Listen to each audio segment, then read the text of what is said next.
Tonight, I find myself remembering a building in Washington.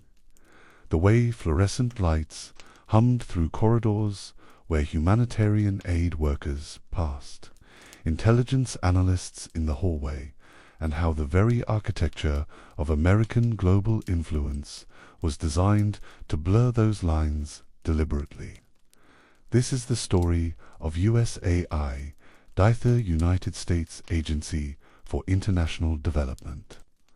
Not as press releases describe it, but as documents reveal it. An institution born in 1961 with a dual mandate so contradictory it has shaped 60 years of policy conflict, budget battles, and quiet operations in every corner of the world. If this slow examination of how empires actually function helps you unwind, a like would mean a lot.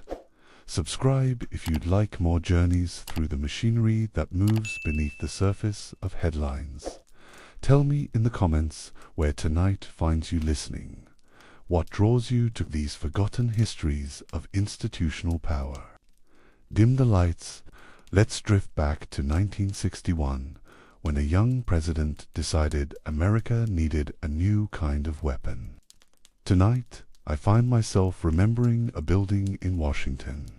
The way fluorescent lights hummed through corridors where humanitarian aid workers passed, intelligence analysts in the hallway, and how the very architecture of American global influence was designed to blur those lines deliberately. This is the story of USAID, the United States Agency for International Development. Not as press releases describe it, but as documents reveal it. An institution born in 1961 with a dual mandate so contradictory it has shaped 60 years of policy conflict, budget battles, and quiet operations in every corner of the world. If this slow examination of how empires actually function helps you unwind, a like would mean a lot. Subscribe if you'd like more journeys through the machinery that moves beneath the surface of headlines. Tell me in the comments where tonight finds you listening, and what draws you to these forgotten histories of institutional power. Dim the lights.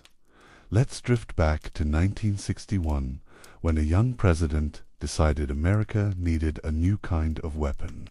I remember when American foreign aid had no center, no coordination, no single voice. After the war ended, money flowed outward through a dozen different agencies with its own agenda, its own budget battles, its own vision of what America should become to the world. The air in those State Department offices carried a particular quality in the late afternoons. Dust motes drifted through shafts of light that fell across mahogany desks where carbon copies accumulated in wire baskets. The shuffle of paper between departments created a constant background rhythm, punctuated by the clack of typewriters and the quiet closing of office doors.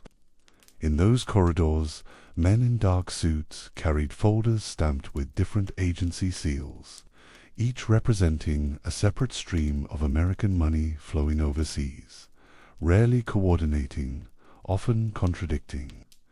Marshall Plan dollars rebuilt Europe through the Economic Cooperation Administration.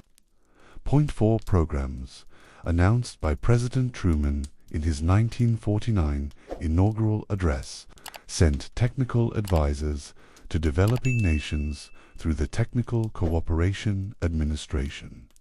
The Mutual Security Agency handled military aid. The Development Loan Fund provided capital assistance. The Food for Peace program moved agricultural surplus. Each operated independently, reporting through different chains of command, defending separate congressional appropriations, pursuing objectives that occasionally aligned but more often simply existed in parallel. The inefficiency wasn't bureaucratic accident. It was political paralysis Congress and the executive branch fighting over every dollar, every program, every assumption about America's role in a world that no longer had clear battle lines. I remember the arguments that echoed through congressional hearing rooms in those years. Some legislators viewed foreign aid as charity temporary assistance to help war-damaged nations recover, after which the programs would naturally sunset. Others saw it as investment planting the seeds of future trading partners, building markets for American goods in regions that had previously operated under European colonial monopolies. Still others understood it as strategic necessity, by an influence preventing the spread of Soviet ideology, creating dependencies that would bind developing nations to American rather than communist systems. These weren't abstract debates. They shaped funding levels, program priorities, and the fundamental question of whether America would maintain a permanent foreign assistance apparatus, or continue with ad hoc responses to individual crises. The Soviet Union, meanwhile, moved with unified intent.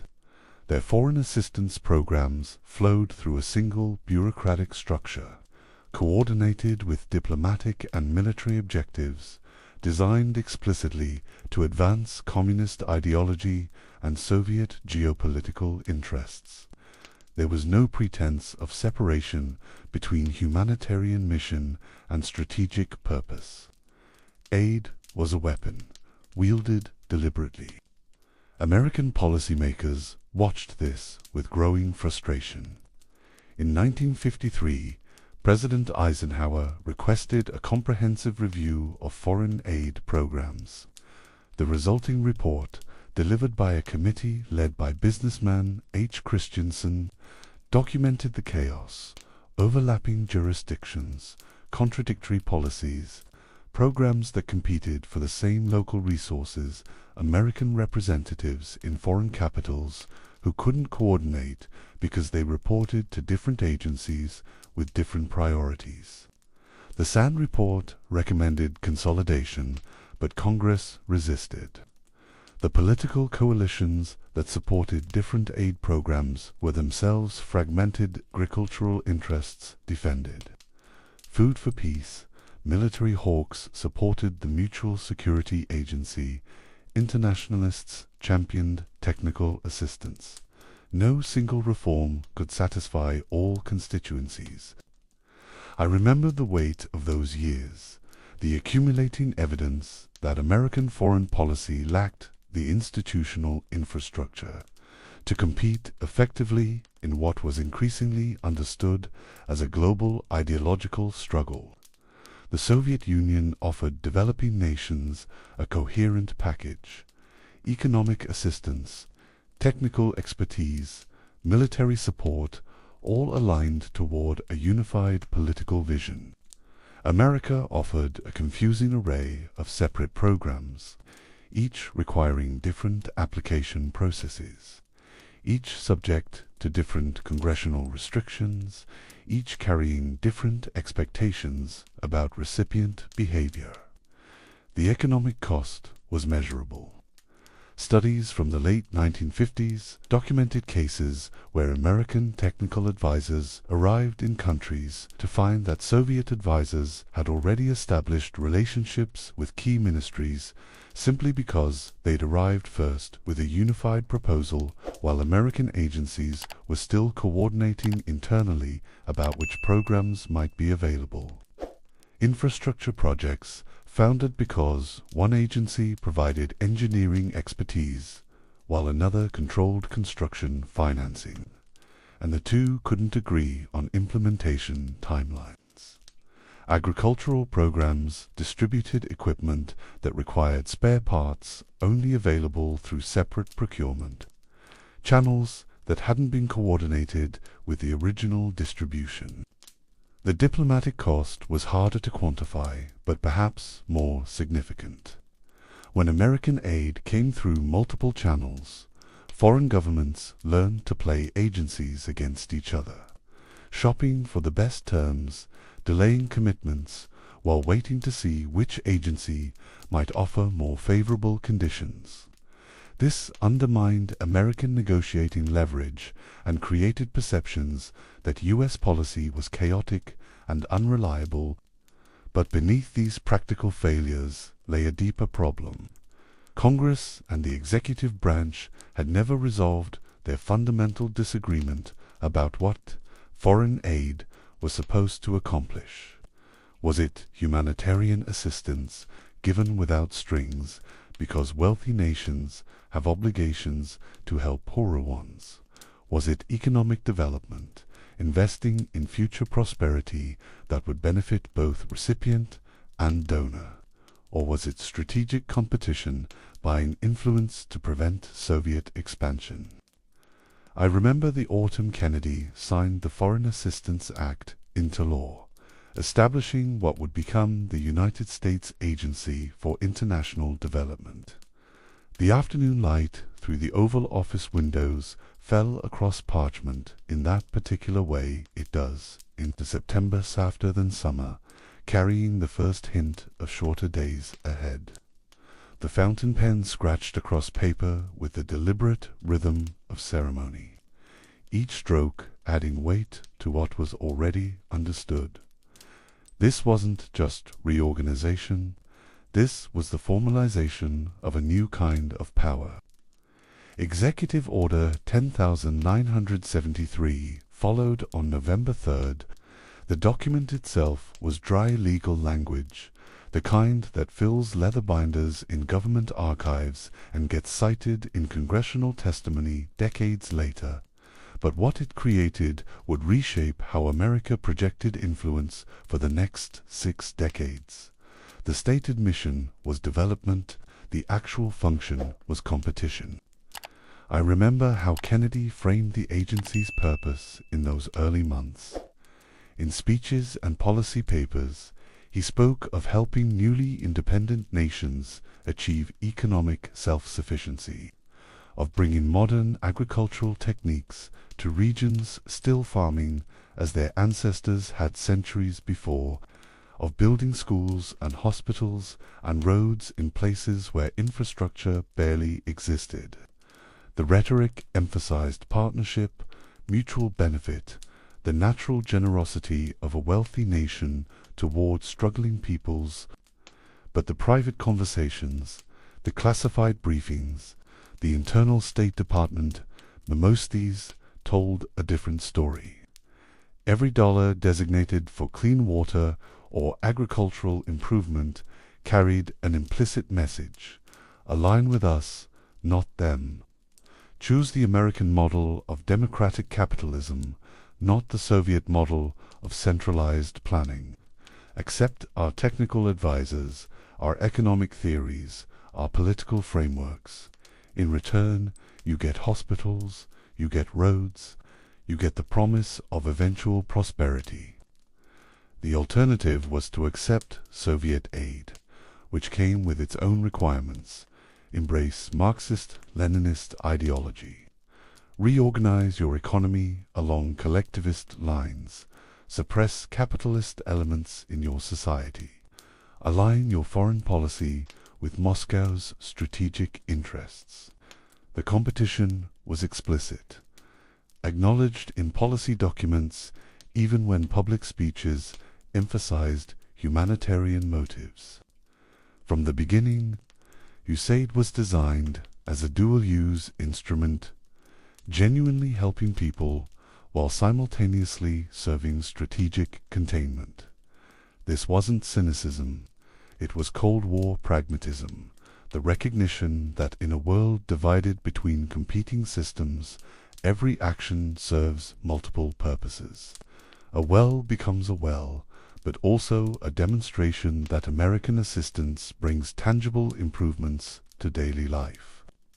A school teaches literacy, but also introduces students to texts that assume democratic governance and market economics are natural universal aspirations. Kennedy, understood this duality instinctively. His administration was staffed with men who'd cut their teeth on the Marshall Plan, who'd watched how economic reconstruction in Western Europe had created stable, prosperous democracies firmly aligned with American interests. They believed development aid could replicate that success globally, transforming the developing world into a network of American-aligned nations before Soviet influence became entrenched. The Foreign Assistance Act itself revealed this dual mandate in its structure.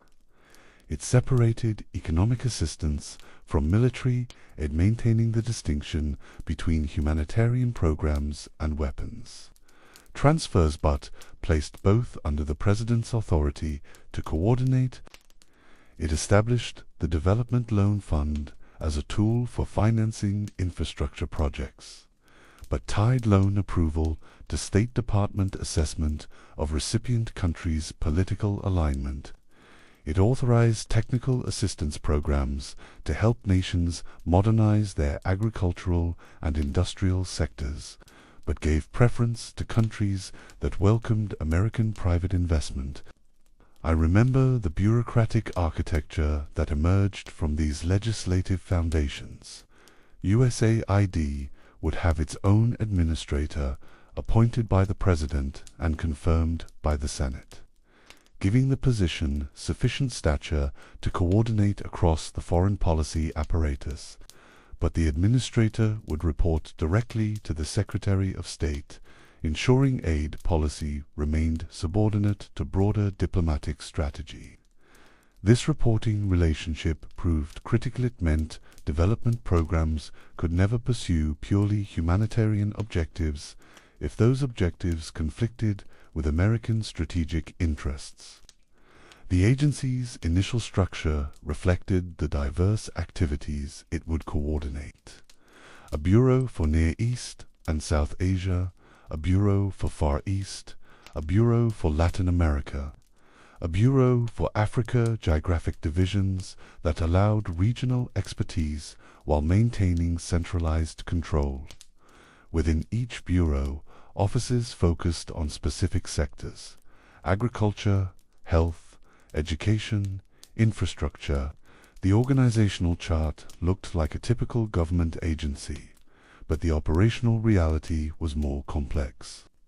USAID personnel would be stationed in American embassies worldwide, working alongside State Department diplomats and, in many cases, intelligence officers operating under various covers. This physical proximity wasn't accidental. It facilitated coordination, ensured development programs aligned with embassy priorities, and created opportunities for aid workers to gather intelligence simply through their daily interactions with local officials, community leaders, and ordinary citizens. The first administrator, Fowler Hamilton, came from the legal world, a Wall Street lawyer with experience in international finance. His appointment signaled that USAID would operate with business efficiency, that development assistance would be managed as investment rather than charity. Hamilton assembled a team that mixed idealistic young professionals, recruited through programs like the International Cooperation Administration, with hardened veterans of previous aid agencies who understood the political realities of operating in unstable, often corrupt environments. I remember the tension that characterized those early years, the collision between genuine humanitarian impulses and strategic necessities. Many USAID officers believed deeply in development as a moral imperative, a way for wealthy nations to help poorer ones achieve the prosperity that brings stability, health, education, opportunity. They saw themselves as technical experts, bringing science and modern management to societies that lacked these tools. Their motivations were sincere. But the agency's funding came from Congress, which approved budgets based on strategic arguments. Legislators didn't allocate billions because it was morally right to help farmers in sub-Saharan Africa improve crop yields. They allocated money because those farmers, if given American seed varieties and trained in American agricultural techniques, would become economically dependent on continued American support. They'd lobby their governments to maintain good relations with Washington. They'd oppose leftist political movements that threatened to nationalize land or collectivize agriculture. This produced constant friction. Field officers proposed projects based on local needs: a health clinic in a remote village, literacy programs for women, irrigation systems for drought-prone regions. Washington reviewed these proposals through a strategic lens. Would this project strengthen the current government's legitimacy? Would it counter Soviet influence in the region? Would it create dependencies that give America leverage in future diplomatic negotiations? Sometimes humanitarian need and strategic interest aligned perfectly. A program to eradicate malaria in Southeast Asia both saved lives and prevented the kind of social disruption that made populations vulnerable to communist organizing. But often they diverged. The countries that needed assistance most desperately were frequently those with the least strategic importance, while nations critical to American interests received disproportionate funding regardless of actual development need. Kennedy himself grappled with this tension. His rhetoric emphasized development as a path to peace, prosperity as a bulwark against extremism. He genuinely believed that helping nations modernize would create a more stable, democratic world. But he also authorized covert operations to overthrow governments that threatened American interests, supported military regimes that suppressed leftist movements, and approved aid programs explicitly designed to undermine Soviet influence rather than address humanitarian need.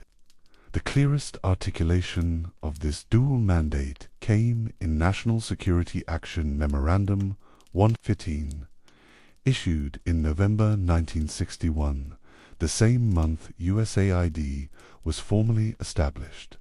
The memorandum outlined U.S. policy toward Latin America, emphasizing that economic assistance should support governments engaged in self-help measures and democratic social reforms, but also noting that aid could be suspended or redirected to pressure governments that moved toward pro-communist anti-US policies. This wasn't subtle.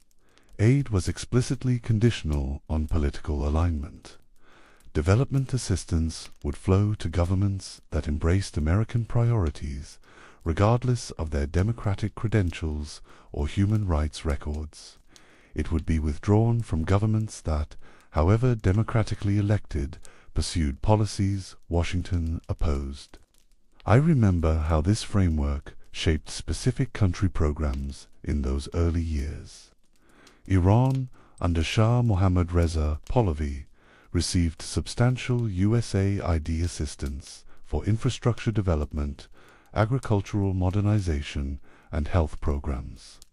The Shah's government was authoritarian, suppressing political opposition through a feared secret police force. But Iran bordered the Soviet Union, controlled strategic oil reserves, and maintained close military cooperation with the United States. USAID programs helped stabilize the Shah's regime, creating the appearance of economic progress that legitimized authoritarian rule.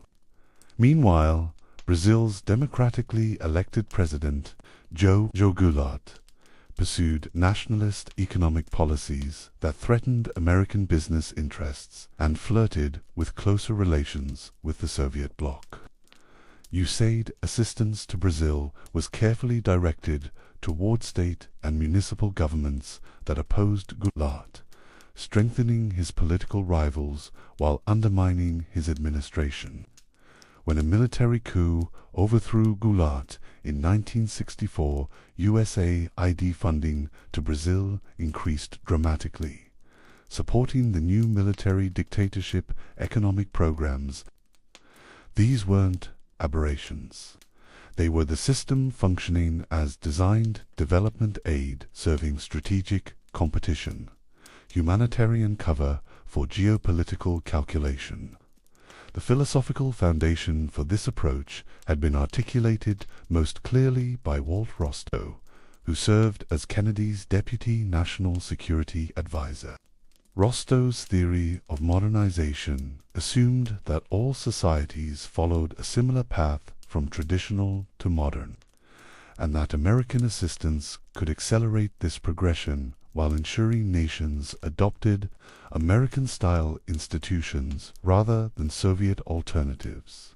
But Rostow's theory also included a darker element, the recognition that the transition to modernity created social disruption, uprooting traditional structures and creating populations vulnerable to radical ideologies. Development assistance, therefore, must be coupled with security assistance, helping governments maintain order while economic transformation progressed. This meant supporting police forces, training intelligence services, providing equipment for counterinsurgency operations, all under the broad umbrella of helping nations achieve stability during the difficult modernization process. USAID's mandate never explicitly included security assistance that remained separate, flowing through military aid channels. But the distinction blurred in practice. Development programs created the political space for security operations. Economic assistance bought the goodwill that allowed military cooperation. Infrastructure projects, communications networks, administrative buildings served both development and counterinsurgency purposes. I remember the weight of those early documents, the careful language that acknowledged dual purposes without quite stating them plainly. USAID would help nations achieve self-sustaining growth, which sounded purely economic but carried political implications about the kind of growth market-based, integrated with global capitalism that America would support. It would strengthen free institutions, which meant institutions that resembled American models, rather than Soviet alternatives. It would promote individual initiative, code for private enterprise, and rejection of collectivist economic organization. Every phrase in the founding documents carried these double meanings, readable one way by idealistic field officers and another way by policymakers in Washington, who understood the strategic game being played. Kennedy's signature on that September day in 1961 formalized an institution that would outlive him, outlive the Cold War that gave it birth, outlive the Soviet Union it was designed to compete against. The dual-mandate humanitarian mission and strategic utility would persist through 6 decades of shifting geopolitics, technological change, and evolving definitions of what development actually means. What he created wasn't just an agency. It was a template for projecting power in ways that maintain plausible deniability, that blur the lines between assistance and influence, that allow a democratic government to pursue strategic objectives without the transparency and accountability required for military or intelligence operations. The foundation was laid. The architecture was emerging. Now it needed to be tested in the field, where theory meets reality and humanitarian ideals collide with strategic necessities. I remember when American agricultural surplus became American diplomatic leverage. The grain elevators stretched across the Midwest like monuments to abundance, filled beyond capacity year after year. Wheat, corn, soybeans. American farmers produced more than America could consume, more than could be profitably exported through normal trade channels. The surplus became a burden, driving down prices, requiring government price supports that cost taxpayers billions. Then someone realized that this problem could become a solution. Public Law 480, the Agricultural Trade, Development and Assistance Act of 1950, predated USAID by 7 years, but it established the template the agency would follow for decades. The logic was elegant in its simplicity. America's farmers produced more than America could consume. Why not turn that abundance into influence? The warehouse dust had a particular quality in those days, settling through shafts of afternoon light that fell between stacked sacks of grain. The creak of cargo ship loading ramps echoed across port facilities from Baltimore to San Francisco as food aid moved outward in vast quantities. The smell of wheat and corn and rice-filled holds destined for countries whose names most Americans couldn't locate on a map. Food for Peace, as the program was branded, operated on multiple levels simultaneously. At the most basic level, it was humanitarian, feeding hungry people, preventing famines, providing nutrition to populations suffering from chronic food insecurity. The grain was real, the calories were genuine. Children who ate bread made from American wheat didn't starve. This humanitarian benefit was undeniable and served as the program's public justification. But beneath this humanitarian surface ran deeper currents. Food aid created dependencies that shaped political relationships for decades. A nation that relied on American wheat was a nation that thought twice before antagonizing American interests. Governments that angered Washington risked having food shipments delayed or cancelled, creating immediate political crises as bread prices spiked and populations grew restless. The program operated through several mechanisms, each serving overlapping purposes. Title I provided for government sales of agricultural commodities on concessional terms, essentially subsidized purchases, where recipient nations paid in local currency rather than dollars, often with repayment periods stretching decades.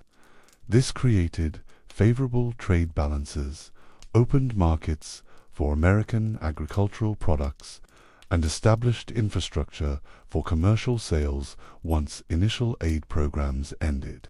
Title II authorized donations through voluntary organizations and the World Food Program, genuine humanitarian assistance distributed by groups like Catholic Relief Services and CARE. This provided immediate famine relief and created goodwill associations between American generosity and private charitable organizations, many of which maintained close relationships with U.S. government agencies. Title III allowed for government-to-government grants of agricultural commodities to support economic development in least developed countries. Recipients could sell the donated food domestically, using the proceeds to fund development projects.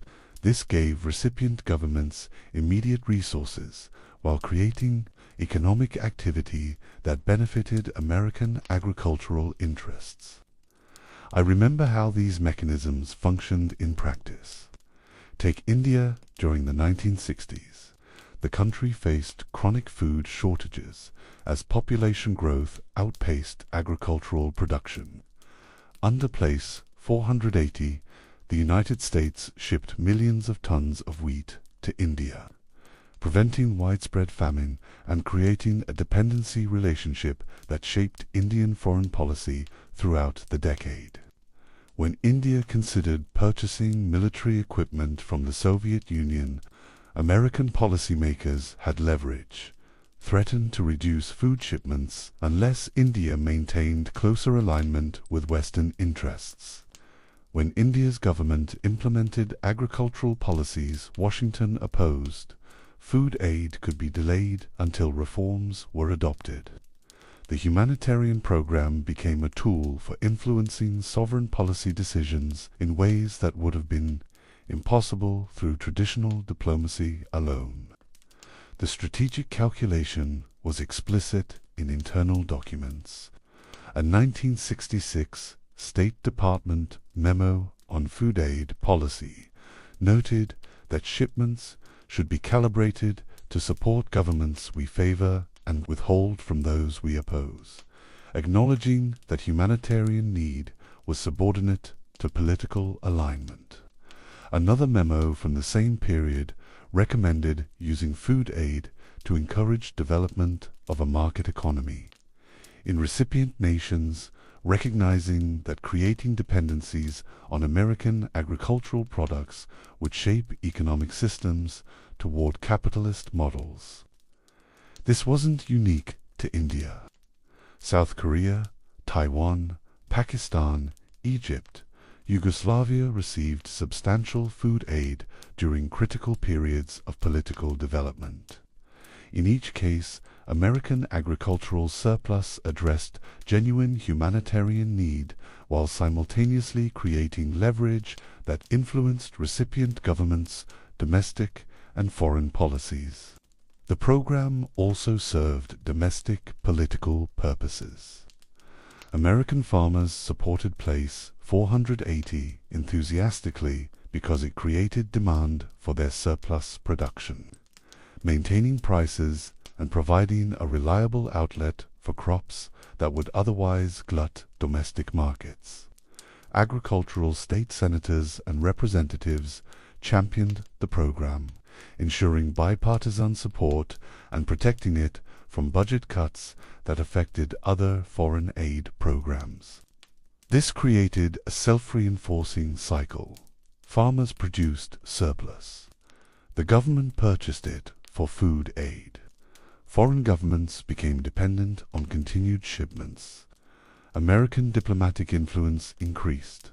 Congress approved continued funding to maintain that influence, and farmers continued producing surplus, knowing the government would purchase it.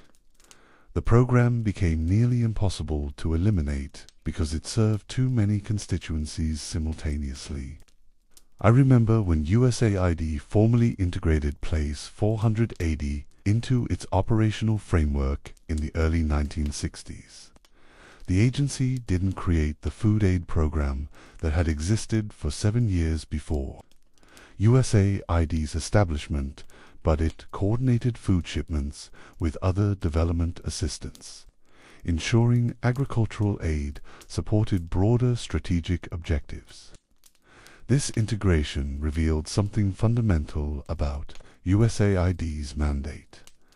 The agency existed to coordinate all forms of non-military assistance toward unified strategic goals: food aid, technical assistance, infrastructure development, health programs. Each served humanitarian purposes, but the agency's value lay in orchestrating these separate programs to maximize political influence.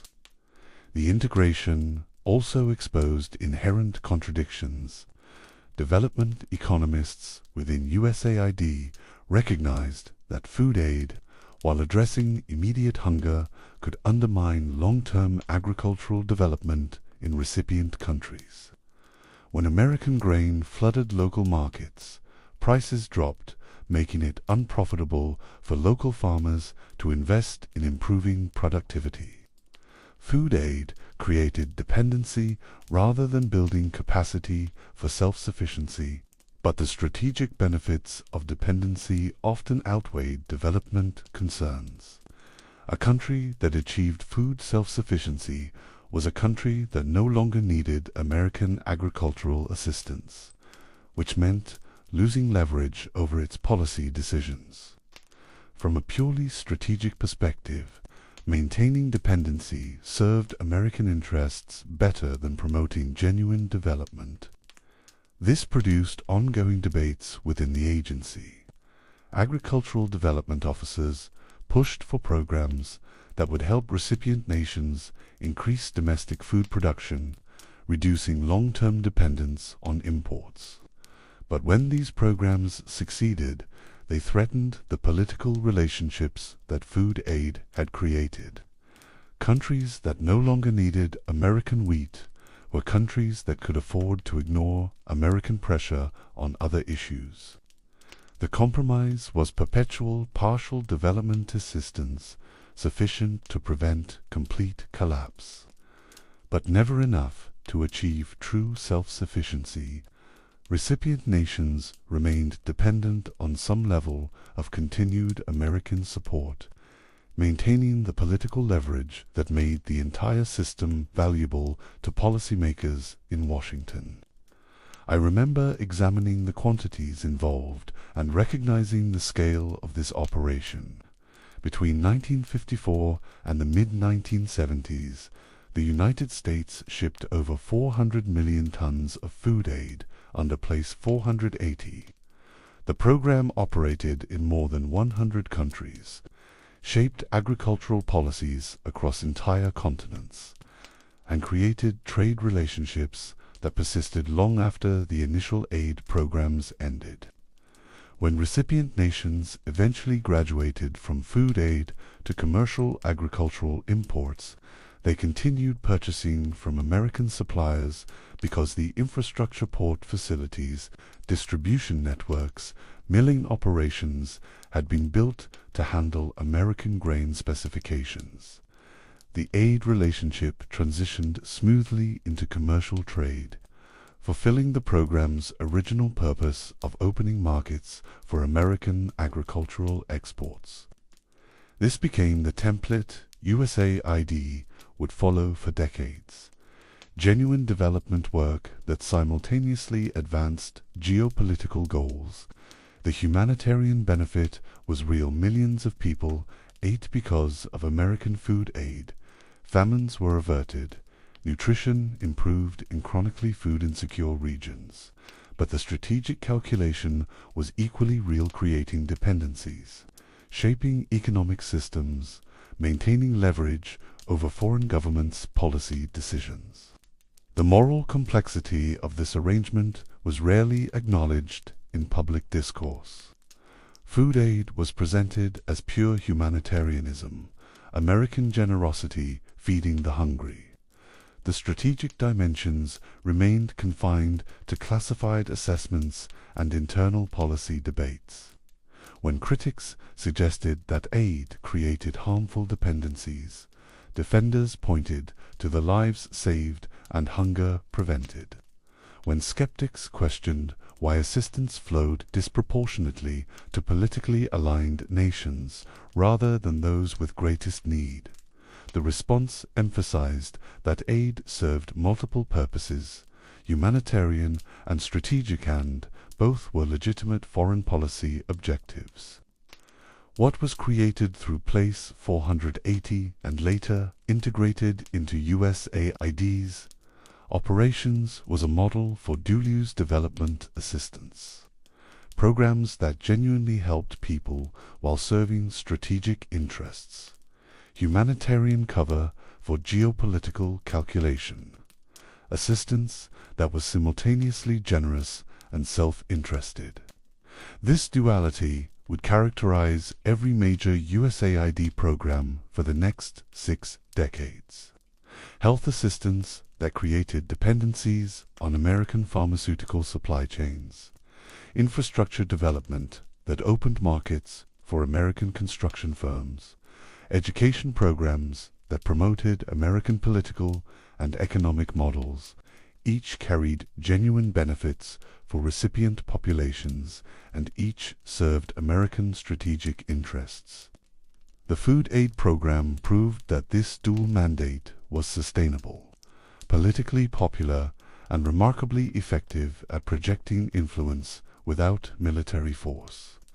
It demonstrated that humanitarian assistance could be weaponized, not in the crude sense of being withdrawn as punishment, though that happened too, but in the subtler sense of creating structural dependencies that shaped how nations understood their interests and calculated their options. I remember the quiet efficiency of it all, the way cargo ships departed American ports week after week, year after year, carrying surplus grain to populations that needed it desperately, while simultaneously binding those populations, governments, to American geopolitical interests. The system operated smoothly, rarely attracting attention, achieving strategic objectives while maintaining humanitarian cover. This was the architecture in practice, not the organizational charts and legislative language, but the actual mechanism by which development assistance became diplomatic leverage. Food as policy, hunger as opportunity, humanitarian need as strategic resource. The foundation had been laid. The template had been tested. Now it could be scaled across every sector of development assistance, creating a global network of dependencies that would define American influence for generations. I remember when Congress decided USAID needed protection not from foreign adversaries, but from future American presidents who might dismantle it on impulse. The echo of congressional hearing rooms carried a particular weight that year, voices amplifying off marble walls as legislators debated whether to transform an executive agency into something more permanent, more resistant to political winds. In 1998, legislation made the agency an independent establishment, joining the ranks of cabinet-level institutions that could only be closed by act of Congress. The language was dry, buried in appropriations, bills, and reorganization statutes, the kind of legislative fine print that rarely attracts public attention. But what it created was a constitutional firewall that would prove prophetic 27 years later. The context for this transformation mattered. The Cold War had ended. The Soviet Union had collapsed. The ideological competition that had justified USAID's creation no longer existed in its original form. Some policymakers questioned whether America still needed a large-scale foreign aid apparatus now that the strategic imperative of containing communism had disappeared.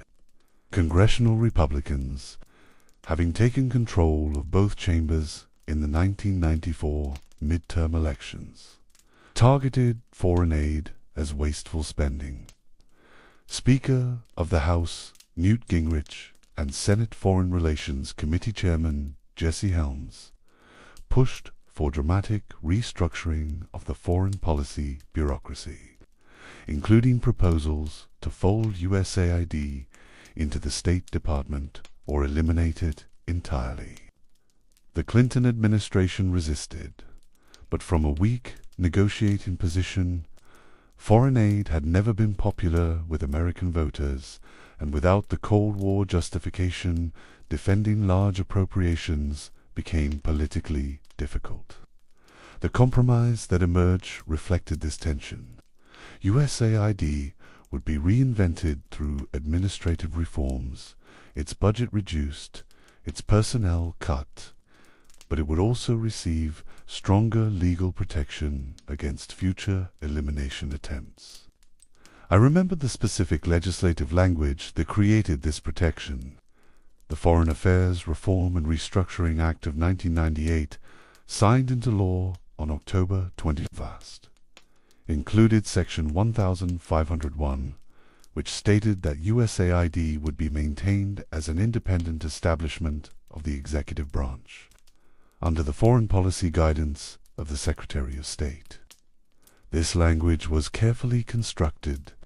Independent establishment gave USAID a legal status similar to the Environmental Protection Agency or the Small Business Administration agencies that exist as separate entities within the executive branch, rather than as subdivisions of cabinet departments.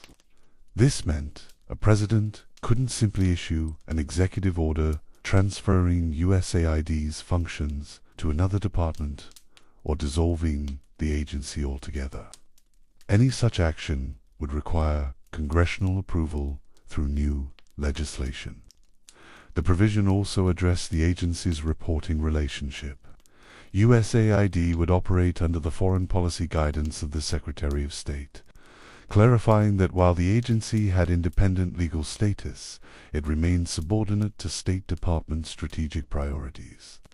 This balanced autonomy with accountability, ensuring development assistance served broader diplomatic objectives while protecting the institutional infrastructure from casual dismantling. The practical effect became clear only decades later. Between 1998 and 2012, USAID survived multiple administrations with dramatically different approaches to foreign policy. Presidents who prioritized development assistance expanded the agency's budget and scope. Presidents skeptical of foreign aid cut funding and reduced personnel. But none could eliminate the agency itself, because doing so required an act of Congress that was politically difficult to achieve. This legal restructuring proved prophetic in ways the 1998's legislators couldn't have anticipated. When an executive order attempted to shut down 83% of USAID's operations in 2025, the agency's congressional establishment became a constitutional barrier. The administration could freeze funding, realign personnel, even strip the name from buildings, but it could not legally dissolve what Congress had created. I remember examining the legal analysis that emerged during the 2025 crisis. Constitutional scholars noted that the 1998 statute created what they called a statutory entrenchment. Congress had passed a law establishing USAID as a permanent institution, and only Congress could pass another law to undo that establishment. The President's executive power included broad authority over how agencies operate, but not authority to eliminate agencies Congress had created through legislation. This distinction mattered enormously.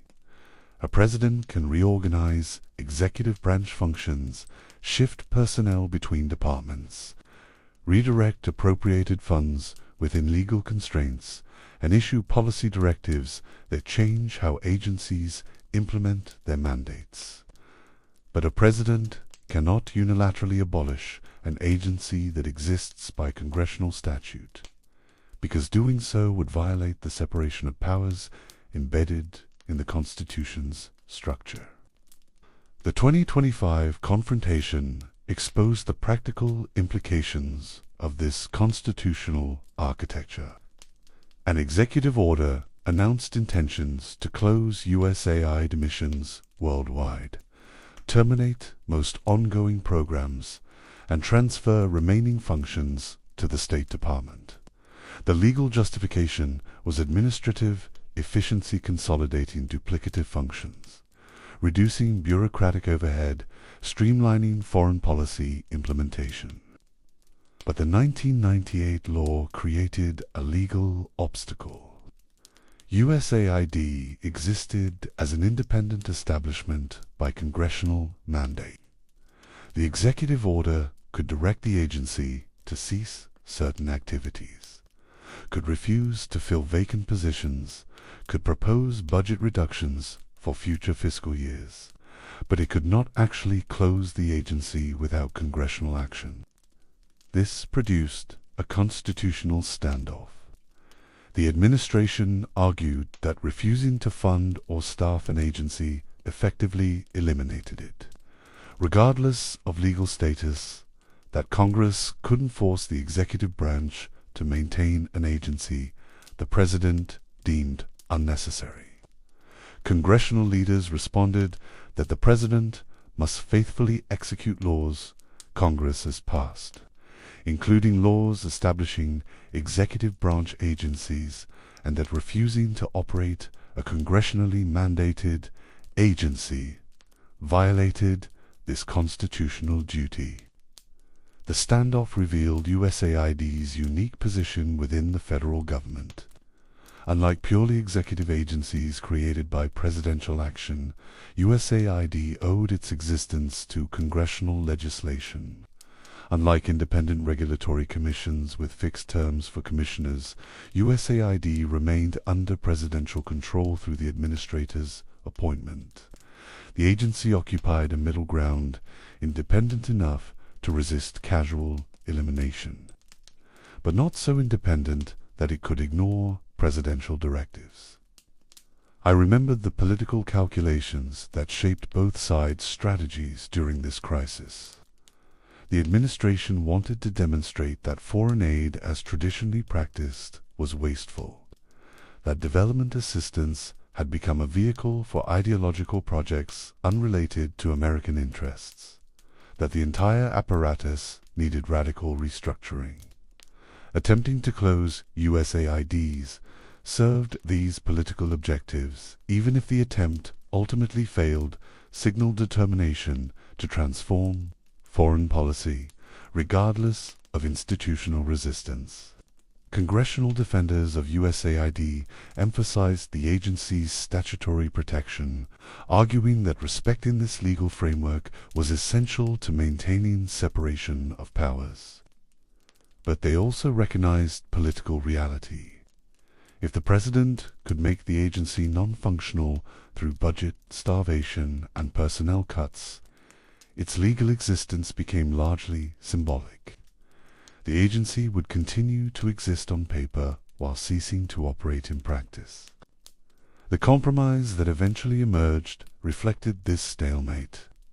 USAID would continue to exist as a legal entity, maintaining its independent establishment status, but its operations would be dramatically scaled back, its budget reduced, its personnel reassigned to other agencies or positions eliminated through attrition. The State Department would assume direct control over many functions previously handled through USAID, effectively achieving through administrative action much of what the executive order had sought through elimination. This outcome demonstrated both the strength and limitations of the 1998 firewall. The legal protection prevented outright abolition, forcing political confrontation rather than allowing administrative dismantling. But it couldn't prevent determined executive action from hollowing out the agency, reducing it to a shell that maintained legal existence while losing operational capacity. The 1998 law transformed USAID from an administrative convenience into an institution with its own survival instinct. By giving the agency congressional establishment, legislators created stakeholders' congressional committees with oversight responsibilities, appropriations subcommittees, their controlled funding, senators and representatives from states where USAID contractors operated. These stakeholders had institutional interests in maintaining the agency regardless of which party controlled the White House. This political architecture helped USAID weather the 2025 crisis, though not without significant damage. The agency that emerged from the confrontation was smaller, more constrained, more explicitly subordinate to State Department control, but it still existed, still maintained legal independence, still commanded resources and personnel sufficient to operate globally. I remember standing back from these events and recognizing a pattern that extended beyond USAID specifically. The 1998 transformation represented a broader phenomena in American governance. The gradual entrenchment of the administrative state through statutory protections that make agencies difficult to eliminate, even when political majorities favor doing so. This entrenchment serves competing values. It protects institutional knowledge and continuity from political volatility, ensuring that complex operations like foreign aid can be planned and executed over time frames longer than electoral cycles. But it also insulates bureaucracies from democratic accountability, making it difficult for elected officials to implement reforms that voters might support but entrenched institutions resist. USAID became a case study in this tension. The agency served strategic purposes that transcended any single administration's priorities, maintaining relationships and programs that took decades to develop. But it also pursued objectives that individual presidents might oppose, funded projects that seemed to serve narrow constituencies rather than broad national interests, and operated with limited transparency in environments where oversight was difficult. The 1998 firewall ensured the agency would persist through these tensions, surviving political hostility from both left and right, maintaining operations even when its fundamental purpose was questioned. What legislators created that year wasn't just legal protection for a specific agency, it was a template for institutional resilience that would influence debates about administrative power for decades to come. The foundation remained standing. The architecture proved more durable than its critics anticipated, and the fundamental question whether development assistance should be a permanent feature of American foreign policy or a tool that can be dismantled when strategic circumstances change your mind, unresolved, deferred to future political battles that would test the firewall's strength again and again. I remember the scale becoming clear when the numbers were published. More than 10,000 personnel, with 2/3 serving overseas. Operations in over 100 countries. A presence in capital cities and remote villages, disaster zones and stable democracies. Everywhere America had interests to advance or crises to manage. The airport departure boards flickered with destination names that traced the geography of American influence. Nairobi, Islamabad, Lima, Dhaka, Manila. Cities where USAID missions operated from within embassy compounds, where American aid workers lived in secured housing, where the daily rhythm of development assistance hummed beneath the surface of diplomatic protocol. In smaller offices throughout these countries, in provincial capitals and district towns, the agency maintained outposts, sometimes a single American officer coordinating local staff, sometimes larger teams managing multiple programs simultaneously. This distribution wasn't random.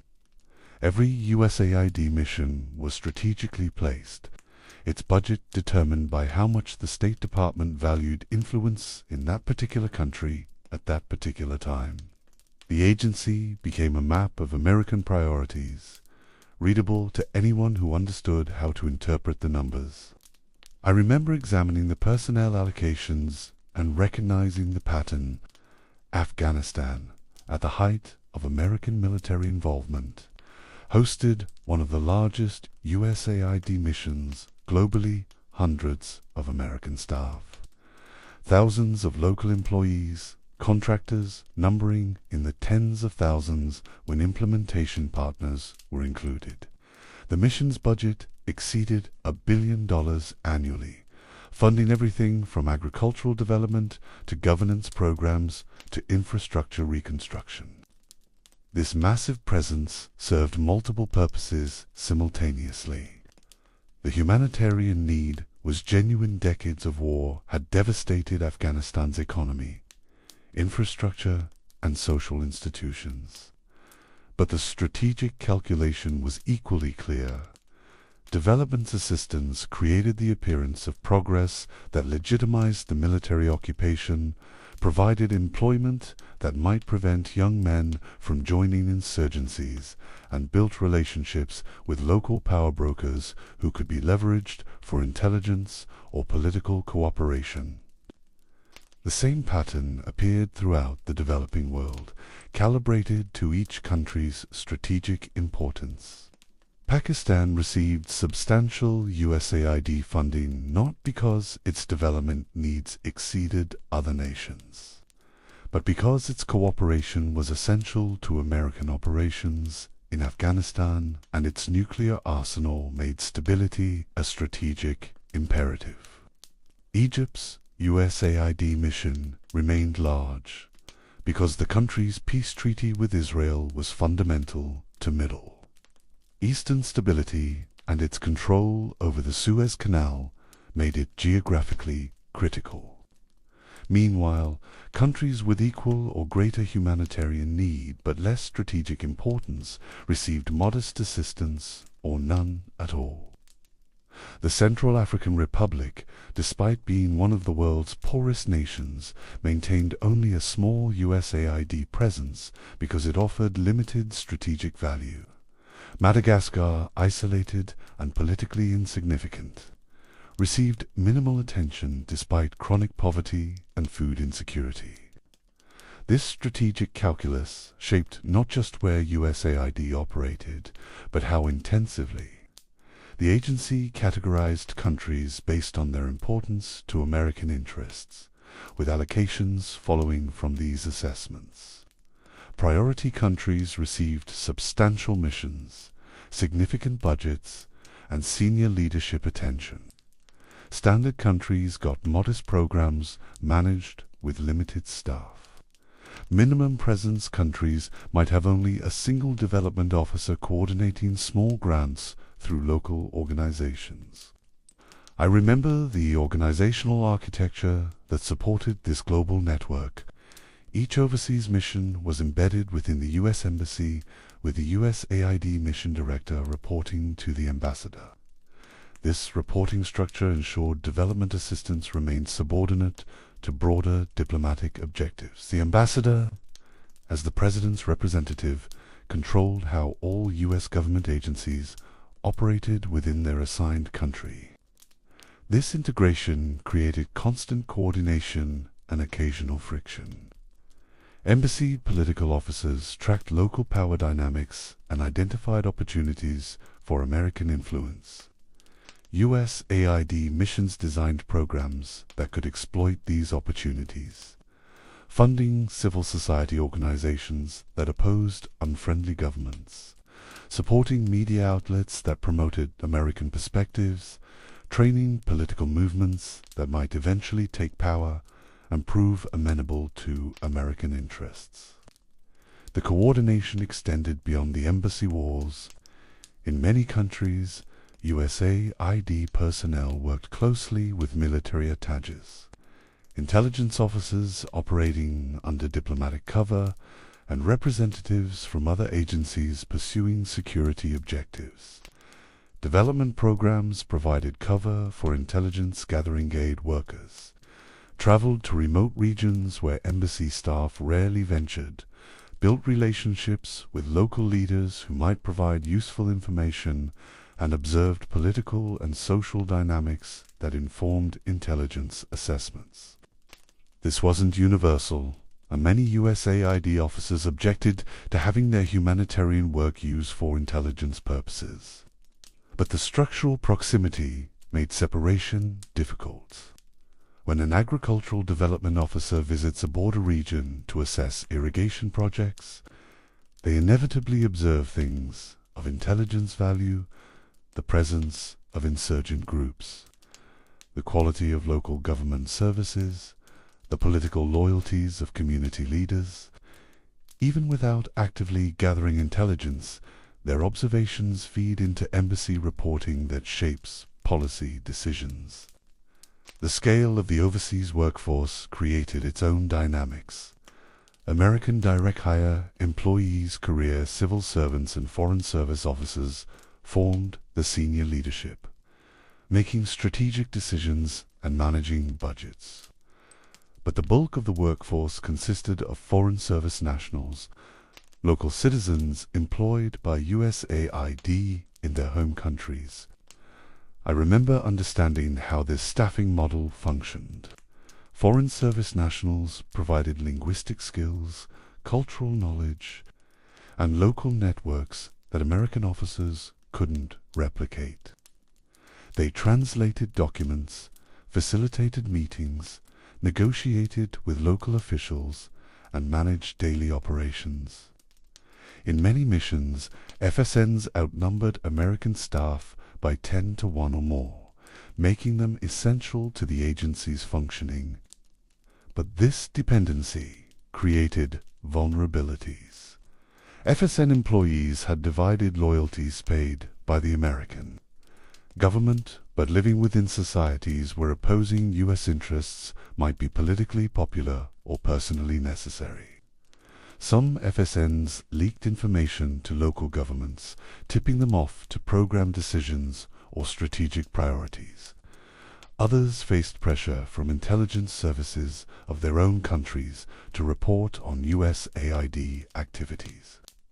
The agency managed these risks through security protocols limiting FSN access to classified information, compartmentalizing programs so individual employees knew only their specific responsibilities, conducting background investigations before hiring, but perfect security was impossible when operations required trusting local employees with significant responsibility and autonomy. Beyond direct employees, USAID's global footprint extended through implementing partners, contractors, and grantees who executed programs under agency funding and oversight. These organizations ranged from large development contractors like Chemonics International and DI to smaller specialized NGOs focused on health, agriculture, or governance. I remember the scale of this contracting apparatus becoming clear. For every dollar USAID spent, perhaps 20 cents went to direct agency, cost salaries, facilities, administrative overhead. The remaining 80 cents flowed to implementing partners who hired their own staff, procured their own equipment, managed their own operations under contract terms that specified deliverables, but left implementation details largely to contractor discretion. This model allowed USAID to scale operations far beyond what its direct workforce could accomplish. A mission with 20 American officers and 100 FSNs might oversee programs that employed thousands of people through contractors' local staff, expatriate technical experts, short-term consultants. The multiplier effect meant USAID's actual footprint was many times larger than its direct employment suggested. But the contracting model also created distance between the agency and program implementation.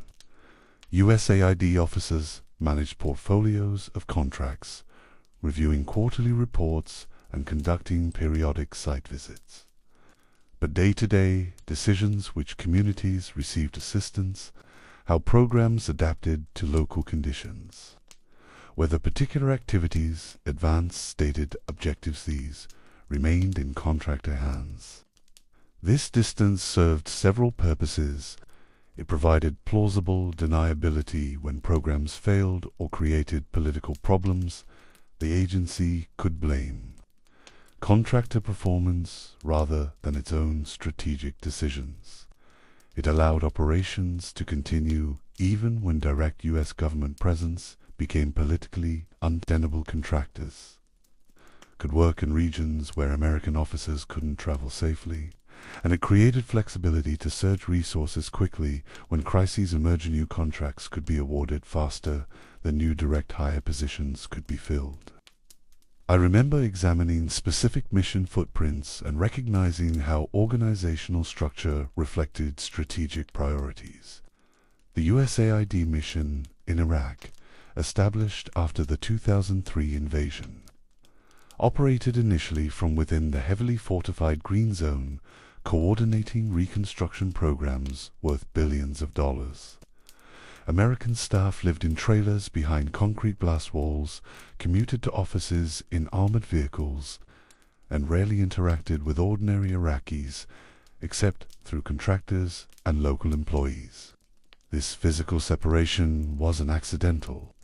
It reflected the security environment. Iraq was a war zone where American government personnel faced constant threat of kidnapping or assassination. But it also revealed something about how development assistance functioned in conflict environments.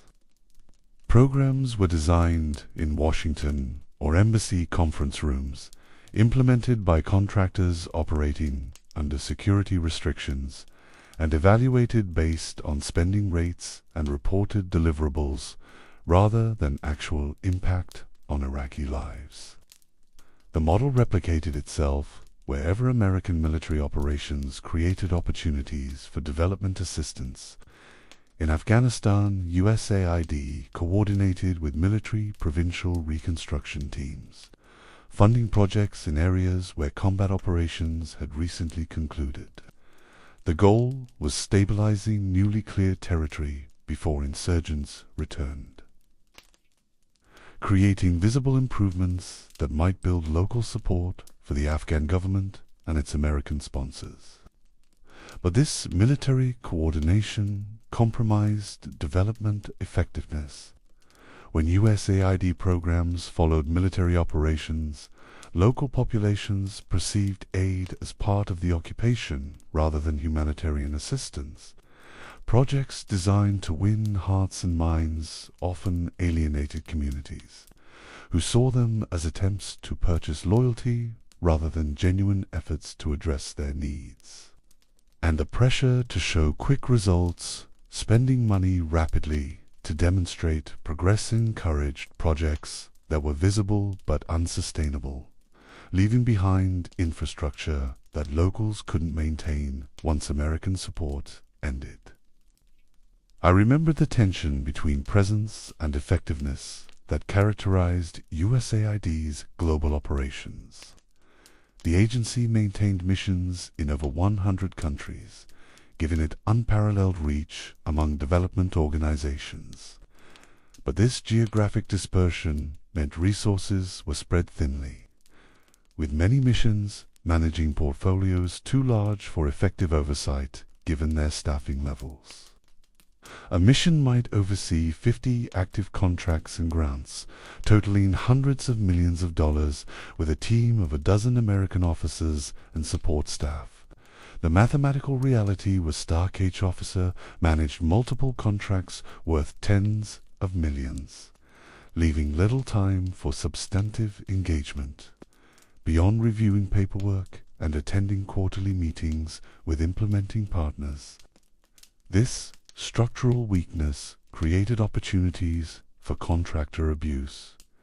With limited oversight, contractors could inflate costs, redirect resources, report achievements that existed only on paper. The Inspector General's audits regularly documented these problems.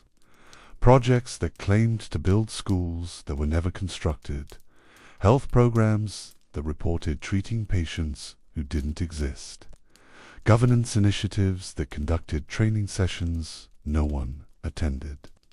But the scale made comprehensive oversight impossible. USAID couldn't hire enough personnel to directly monitor every implementing partner in every country. The agency relied on contractors self-reporting spot checks during site visits and financial audits conducted months or years after programs concluded. By the time problems were identified, money had been spent and results couldn't be recovered. The global footprint also created diplomatic complications. Host governments sometimes resented USAID's presence, viewing it as American interference in their internal affairs.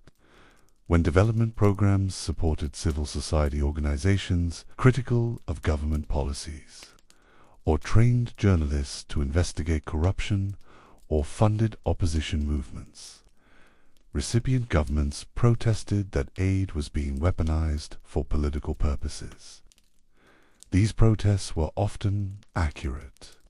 USAID did fund organizations that challenged host governments, did support political reforms that threatened entrenched power structures, did create networks that could be mobilized against regimes Washington opposed. The agency's democracy promotion mandate explicitly authorized this kind of political work, though it was rarely described in those terms publicly. I remember specific cases where this dynamic played out. In Russia during the 2000s, USAID funded civil society organizations that advocated for democratic reforms, transparent elections, and human rights protections. The Russian government viewed these programs as attempts to foment a color revolution that would overthrow Putin's government. In 2006, Russia passed the laws severely restricting foreign funding of NGOs and forced USAID to close its Moscow mission.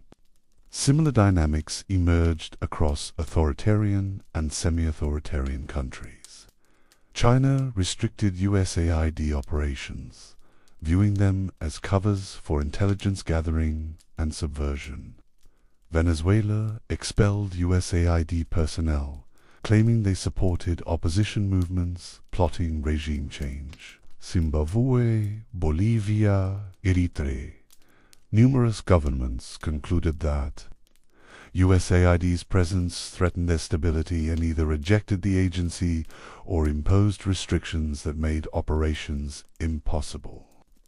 These expulsions validated suspicions about USAID's real purpose while limiting the agency's operational reach. But they also demonstrated the footprints strategic value governments willing to sacrifice. Development assistance to eliminate USAID's presence revealed how much they feared the agency's political activities. The global network also served as infrastructure for rapid crisis response. When natural disasters struck, USAID missions could deploy resources immediately. Leveraging existing relationships with local organizations and contractors to provide emergency relief, when political transitions created opportunities to support democratic reforms, missions could quickly design programs and award grants to local actors before the window closed. This responsiveness was impossible without permanent presence. Organizations that entered countries only after crises began couldn't move quickly enough to influence events. USAID's global footprint meant the agency was already in position when opportunities or emergencies emerged. With staff who understood local contexts and networks that could be mobilized rapidly. I remember standing back from all these details, the personnel numbers, the geographic distribution, the implementing partners, the diplomatic complications, and seeing the complete picture. USAID's global footprint wasn't just about delivering development assistance. It was about maintaining permanent American presence in every region where U.S. interests might be affected by political, economic, or social change. The agency became a platform for projection not military force, but civilian power. Development assistance was the visible activity, the public justification. But the deeper function was creating relationships, gathering information, building networks that could be activated when strategic needs arose. Every USAID mission was a node in a global infrastructure designed to advance American influence through means other than military intervention or traditional diplomacy. This infrastructure required enormous resources to maintain billions in annual appropriations, thousands of employees, complex coordination across dozens of agencies, and hundreds of contractors. The cost was justified not primarily by development outcomes, though these were important for political legitimacy, but by strategic utility.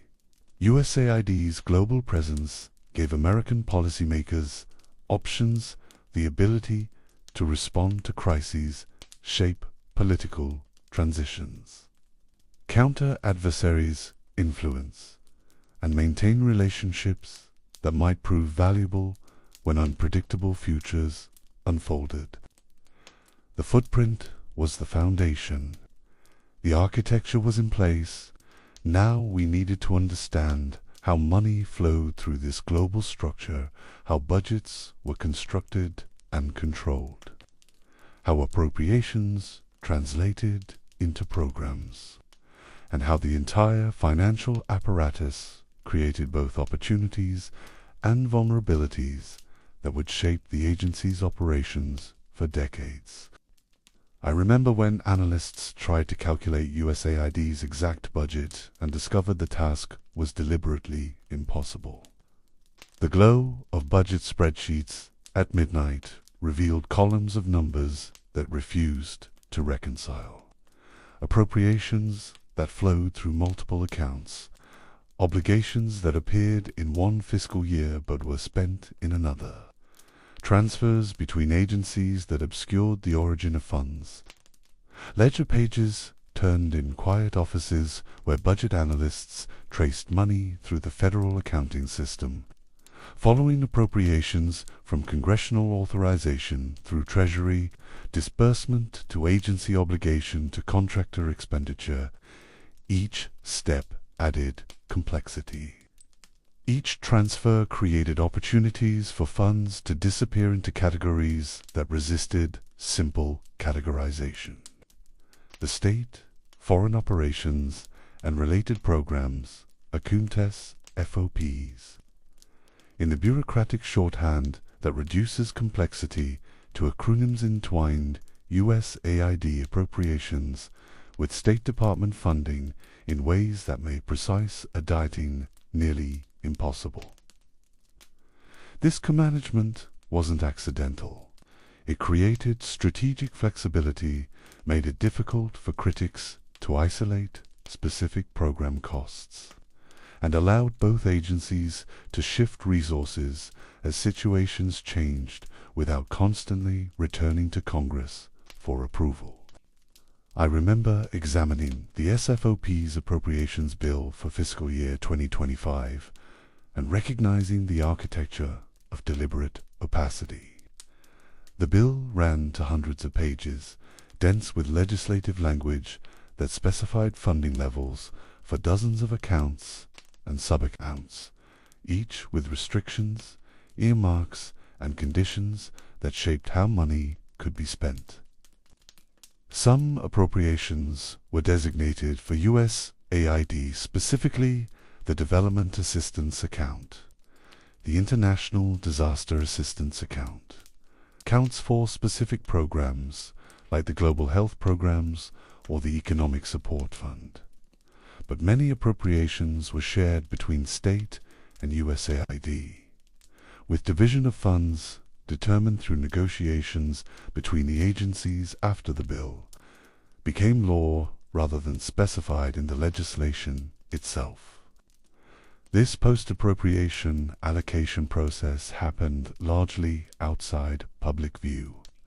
Congressional appropriators provided total funding for broad categories, leaving state and USAID to determine how much each agency would receive for specific activities.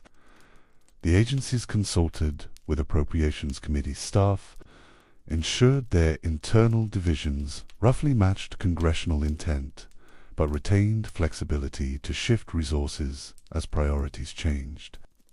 The estimate for fiscal year 2025, $34 billion for USAID operations. But this number was always approximate, always subject to revision, always dependent on how you categorized particular programs and whether you included funds that flowed through USAID to implementing partners versus funds. USAID administered on behalf of other agencies versus funds other agencies administered for programs USAID had designed. I remember the specific accounts that composed this $34 billion estimate, and how each revealed different aspects of USAID's mission. The development assistance account, roughly $3 billion, funded traditional development programs, agricultural projects, micro-enterprise support, education initiatives. This was the closest thing to pure development work. Assistance aimed at building economic capacity rather than achieving immediate political objectives. But even here, strategic considerations shaped allocations. Development assistance flowed disproportionately to countries where the State Department identified opportunities to advance American interests through economic engagement. Countries that opposed U.S. policy received minimal development funding regardless of their poverty levels or development needs. The global health programs account approximately $10 billion, represented USAID's largest sector by funding. This account supported HIV/AIDS treatment through PEPFAR, malaria prevention, maternal and child health, family planning, and infectious disease response. The humanitarian justification was obvious. These programs saved lives, prevented suffering, improved health outcomes in regions with limited medical infrastructure. But health programs also created dependencies on American pharmaceutical supply chains, established relationships between USAID and local health ministries that could be leveraged for other purposes, and generated goodwill that translated into political influence. A government that relied on American funding for its HIV treatment programs was a government that calculated carefully before opposing American interests on other issues. The International Disaster Assistance Account, roughly $4 billion, provided emergency response to natural disasters and humanitarian crises. This funding allowed USAID to respond rapidly when earthquakes struck, floods displaced populations, droughts threatened famine. The agency maintained prepositioned supplies in strategic locations globally, ready to deploy when disasters occurred. This humanitarian response capacity served strategic purposes beyond immediate relief. When USAID responded quickly to disasters, it demonstrated American concern and capability in ways that built relationships and created obligations. Countries that received disaster assistance remembered this when making foreign policy decisions, sometimes aligning more closely with American positions out of gratitude or calculation that future assistance might be needed. I remember the Economic Support Fund, approximately $5 billion, which existed explicitly to provide assistance that advanced U.S. political and security objectives. This was development aid stripped of pretense money, designated to promote economic or political stability in countries where American strategic interests were threatened. ESF funding went to Egypt to support the peace treaty with Israel, to Jordan to maintain stability along Israel's border, to Pakistan to secure cooperation on counterterrorism, to Colombia to support the government's fight against drug trafficking and insurgency. The projects funded through ESF sometimes looked like traditional development infrastructure, governance programs, economic reform, but the selection criteria were purely strategic. This account revealed what the other accounts obscured. All USAID funding served strategic purposes, but ESF made this explicit in the appropriations language itself. It was honest about what development assistance actually accomplished, advancing American interests through economic and political engagement. The International Narcotics Control and law enforcement account, roughly $1.5 billion, funded programs to combat drug trafficking, strengthen judicial systems, train police forces, and support rule of law initiatives. USAID implemented many of these programs. Though the State Department's Bureau of International Narcotics and Law Enforcement Affairs set policy priorities, this funding blurred lines between development assistance and security cooperation. When USAID helped countries build stronger courts and more professional police forces, was this development work or security assistance? The programs improved institutional capacity, which served development objectives, but they also enhanced host governments' ability to suppress political opposition, control populations, and maintain order in ways that sometimes conflicted with human rights standards. I remember examining the Migration and Refugee Assistance account, approximately $3 billion, which funded humanitarian response to refugee crises and displacement emergencies. USAID administered programs under this account in coordination with the State Department's Bureau of Population, Refugees, and Migration. Refugee assistance served humanitarian purposes, providing shelter, food, medical care, and protection to populations fleeing conflict or persecution. But it also served strategic interests by managing migration flows, preventing refugee movements that might destabilize allied governments, and creating buffer zones that contained regional conflicts. When USAID funded refugee camps in Jordan hosting Syrians fleeing civil war, the humanitarian benefit was real.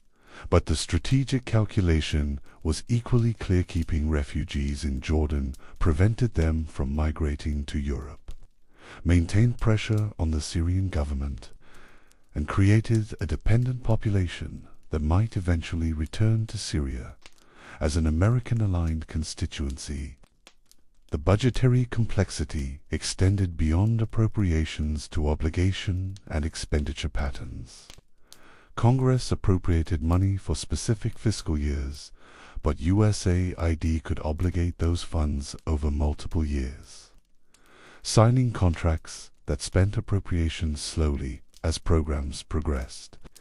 This created a distinction between budget, authority money, Congress provided and outlays money actually spent in a given year. I remember analysts explaining how this temporal dimension obscured budget reality. USAID's $34 billion budget for fiscal year 2025 included new appropriations for that year, but also unobligated balances from previous year's appropriations and new obligations against prior year funds. The actual amount flowing out to programs in any given year depended on contract timing, program implementation rates, and whether implementing partners spent money as quickly as anticipated. This complexity made it nearly impossible for outside observers to determine how much USAID was actually spending on specific activities. The agency published budget justifications that broke down requested appropriations by account and program area. But these forward-looking documents described how USAID planned to use money, not how money was ultimately spent once programs encountered field realities. The co-management structure with the State Department added another layer of opacity. Some USAID programs were funded through State Department appropriations, with money transferred to USAID after the appropriations bill became law. Other programs were jointly implemented, with state and USAID sharing responsibility for program design, contractor selection, and oversight. This interagency cooperation created flexibility but frustrated accountability. When programs failed or generated controversy, it was often unclear which agency bore primary responsibility. When congressional committees conducted oversight, both agencies could point to the other as the decision-maker for contested aspects of programs. I remember specific examples that illustrated this accountability gap.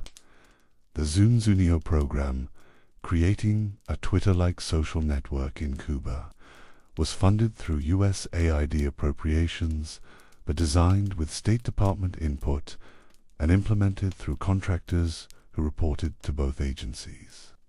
When the program was exposed, congressional investigators struggled to determine who would approve the operation, who had known about its covert nature, and which agency should be held accountable for its deception. The budgetary flexibility served legitimate purposes. Development work requires adaptability. Programs designed in Washington often need modification when confronted with field realities. Rigid appropriations that specified exactly how every dollar should be spent would prevent USAID from responding to changing circumstances or redirecting resources when better opportunities emerged. But flexibility also enabled waste and abuse. When budgets could be shifted between accounts, when obligations could stretch across multiple years, when transfers between agencies obscured the origin of funds, tracking money became difficult for even the most diligent oversight. The Inspector General's audits regularly documented cases where USAID couldn't account for how money was spent, couldn't demonstrate that programs achieved their stated objectives, couldn't verify that contractors had actually delivered the services they billed for. These weren't occasional lapses, they were systematic problems inherent in managing a $34 billion budget across 100 countries with limited oversight staff. I remember examining USA's pending.gov, the federal government's transparency database that published detailed information about every contract and grant awarded by federal agencies. The database included USAID transactions going back years prime awards to major contractors, subawards to smaller implementing partners, financial details down to the transaction level. In theory, this database provided complete transparency. Anyone could search for USAID contracts, see which organizations received funding, download spreadsheets showing award amounts and program descriptions. The Obama administration had championed this transparency as essential to democratic accountability. In practice, the database revealed a different problem. Raw financial data doesn't explain intent. When USAID granted millions to the Organized Crime and Corruption Reporting Project, the transaction was visible in USA's pending.gov. The amount was public. The recipient was identified. The program category was specified. But understanding the strategic purpose funding, investigative journalism to pressure foreign governance required analysis beyond what the database provided. Transparency of volume doesn't guarantee transparency of motive. The challenge wasn't tracking the money. Federal financial systems did that reasonably well. The challenge was understanding why that money went where it did, what happened after it arrived, and whether the results justified the expenditure. The budget also reflected priorities through a mission. Programs that received minimal funding revealed activities USAID didn't prioritize, regardless of humanitarian need or development potential. Democracy promotion in Russia received substantial funding until the mission was expelled. Democracy promotion in Saudi Arabia received almost nothing because the strategic relationship with the Saudi government outweighed any interest in promoting democratic reforms that might threaten that government's stability. I remember recognizing the pattern. Budget allocations served as a map of American interests more than a map of global development needs. The countries receiving the most USAID funding weren't necessarily the poorest or most in need. They were the countries where America had the most to gain from maintaining influence. This strategic allocation wasn't hidden. Budget justifications acknowledged that funding reflected foreign policy priorities, that development assistance served U.S. national interests, that programs were designed to advance American security and prosperity. The dual mandate was embedded in budget documents, visible to anyone who read the appropriations language carefully. But public discourse about foreign aid rarely acknowledged this reality. Advocates defended funding by emphasizing humanitarian benefits, saved, children educated, communities lifted from poverty. Critics attacked spending by highlighting waste and mismanagement. Neither side grappled honestly with the fact that USAID existed primarily to serve strategic interests, with humanitarian outcomes being beneficial side effects rather than primary objectives. The $34 billion estimate was always imprecise by design. The budgetary architecture created flexibility through opacity, strategic advantage through complexity, and plausible deniability through co-management structures that distributed accountability so broadly that no single decision-maker could be held responsible for outcomes. I remember standing back from all these budget documents, appropriations bills, and financial databases, and seeing the complete picture. The money was real billions flowing annually through the federal treasury to implementing partners worldwide. But tracking that money from appropriation to impact required, navigating a deliberately complex system designed to resist easy analysis. This complexity wasn't bureaucratic accident. It was strategic architecture, creating space for executive branch flexibility while maintaining enough congressional oversight to satisfy democratic legitimacy. The budget served multiple masters appropriators who wanted control, administrators who needed flexibility, strategic planners who required discretion, and auditors who demanded accountability. Satisfying all these demands simultaneously required the kind of financial complexity that made precise accounting impossible. The $34 billion budget was simultaneously transparent and opaque, publicly documented and strategically obscured, accountable to Congress and discretionary for administrators. This was the financial foundation, the mechanism by which strategic intent became programmatic reality, by which congressional appropriations became contractor activities, by which American interests became development assistance. The architecture was in place. Now we needed to understand what that money actually accomplished in the field, where budget lines became programs and strategic calculations became human outcomes. I remember when health programming became USAID's largest sector by funding, driven largely by one program, PEPFAR, the President's Emergency Plan for AIDS Relief. The clinic doors opened in morning light across sub-Saharan Africa, revealing waiting rooms filled with patients who would have died a decade earlier. The quiet distribution of antiretroviral medication in unmarked packages delivered through supply chains that stretched from American pharmaceutical manufacturers to rural health posts in countries most Americans couldn't locate on a map. Over $120 billion allocated Since the program's inception in 2003, the scale was unprecedented for a single health initiative, dwarfing previous international disease programs, representing a commitment that transformed how America engaged with global health challenges.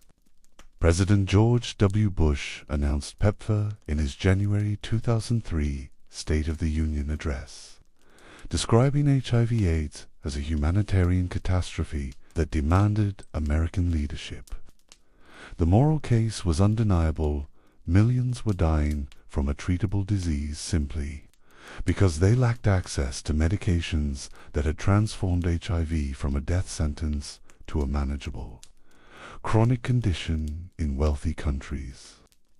But the strategic calculation was equally present, though less emphasized in public rhetoric. HIV/AIDS was devastating the most productive demographic cohorts in African nations, adults in their 20s, 30s, and 40s, who formed the workforce, raised children, and maintained social stability. The epidemic threatened to destabilize entire regions, creating power vacuums that could be exploited by extremist movements or hostile foreign powers. I remember examining PEPFAR's operational structure and recognizing how it exemplified USAID's dual mandate. The program was administered by the State Department's Office of the Global AIDS Coordinator, but USAID implemented the majority of actual programming, establishing treatment centers, training health workers, procuring medications, building laboratory capacity, strengthening health systems. The humanitarian impact was measurable and substantial. PEPFAR provided antiretroviral treatment to more than 20 million people globally, prevented millions of HIV infections through prevention programs, supported care for millions of orphans and vulnerable children affected by AIDS. These weren't abstract statistics. They represented individual lives extended, families kept intact, communities stabilized. But the program also created dependencies that served American strategic interests. Countries receiving PEPFAR funding relied on continued American pharmaceutical supply chains, technical expertise from American health professionals, and diplomatic support for policies that facilitated program implementation. This dependency gave Washington leverage over recipient governments' broader policy decisions. The medication supply chain illustrated this dynamic. PEPFAR procured antiretroviral drugs primarily from American pharmaceutical companies, even when generic alternatives from other countries cost significantly less. This decision was justified on quality grounds, ensuring medications met FDA standards, but it also served economic interests, channeling billions to American pharmaceutical manufacturers while creating markets for their products. Recipient countries that attempted to procure cheaper, generic medications from India or other sources faced pressure to maintain PEPFAR supply relationships. The implicit message was clear: accept American medications through American supply chains or risk losing program funding entirely. Most countries chose continued access over cost savings, recognizing that PEPFAR's scale made it irreplaceable. I remember the program's prevention components and how these revealed tensions between public health effectiveness and ideological constraints. PEPFAR initially included requirements that a third of prevention funding be spent on abstinence until marriage programs, reflecting conservative political priorities in the Bush administration. Public health experts criticized this approach as ineffective, noting that comprehensive prevention strategies, including condom distribution and sex education, achieved better outcomes. But the abstinence requirements persisted for years, demonstrating how PEPFAR served multiple constituencies simultaneously. The program needed to maintain congressional support from conservative legislators who viewed AIDS prevention through a moral lens. It needed to satisfy public health professionals who demanded evidence-based interventions, and it needed to operate in countries with diverse cultural attitudes towards sexuality, contraception, and public health messaging. This balancing act produced compromises that sometimes undermined program effectiveness. Health workers in the field understood that condom distribution and frank discussions about sexual behavior prevented HIV transmission more effectively than abstinence messaging. But program requirements forced them to allocate resources to approaches that satisfied political constituencies in Washington rather than medical evidence. The program also shaped how recipient countries structured their health systems. PEPFAR funding came with requirements for data collection, monitoring and evaluation, health worker training, and pharmaceutical procurement. These requirements built institutional capacity but also locked recipient countries into American-designed systems that were difficult to modify or replace with locally appropriate alternatives. I remember examining PEPFAR's evolution through multiple administrations and recognizing how the program transcended partisan politics. Bush launched it with bipartisan congressional support. Obama expanded it while removing some ideological constraints on prevention programming. Trump maintained funding levels despite his administration's general skepticism of foreign aid. Biden continued the program with increased emphasis on equity and pandemic preparedness. This continuity reflected PEPFAR's success at serving multiple purposes simultaneously.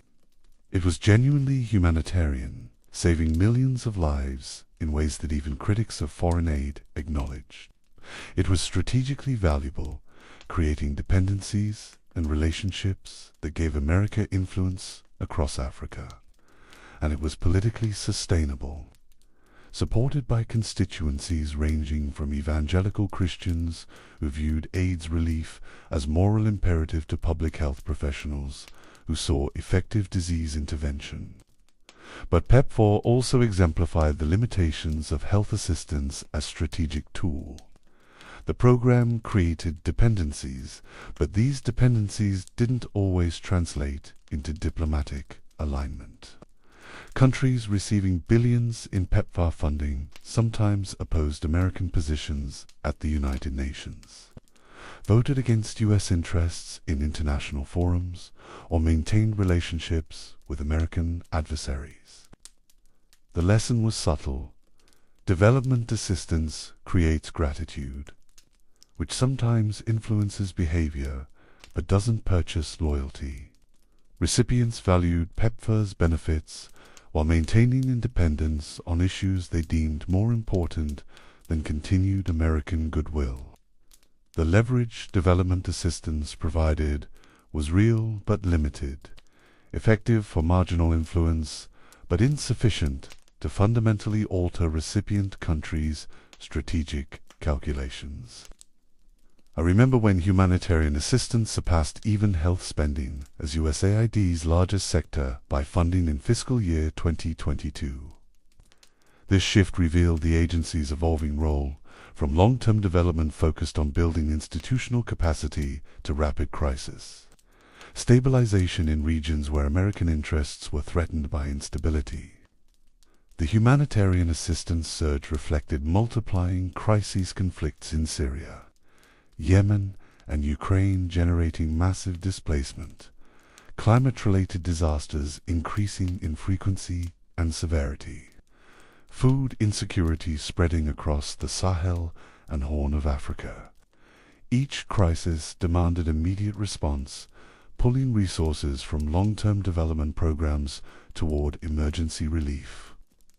This reorientation served strategic purposes that differed from traditional development assistance.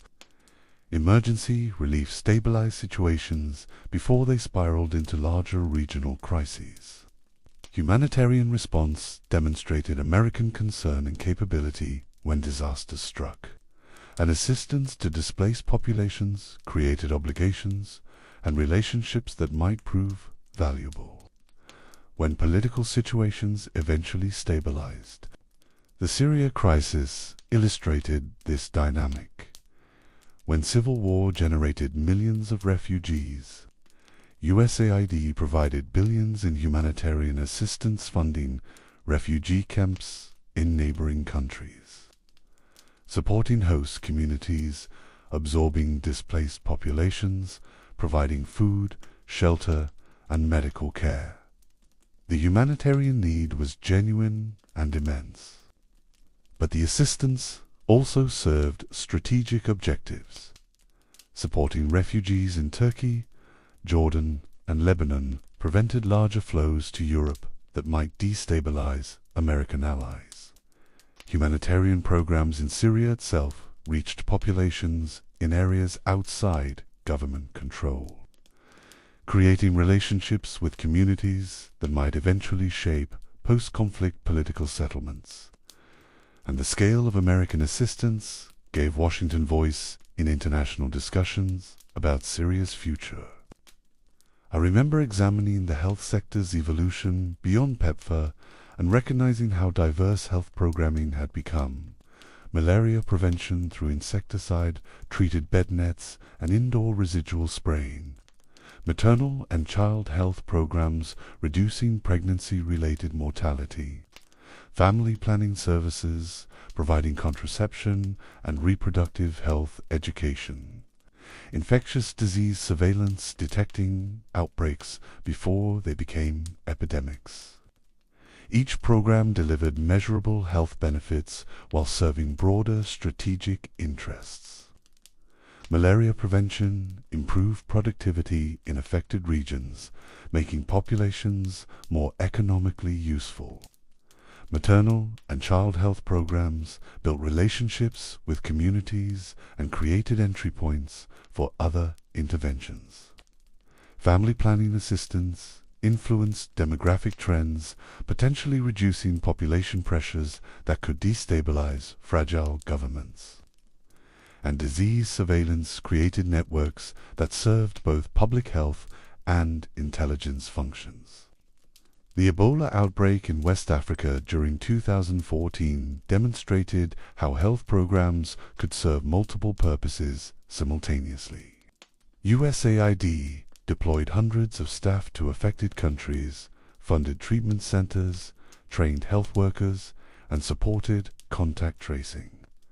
The humanitarian response prevented a regional catastrophe and demonstrated American technical capacity. But the response also served security interests.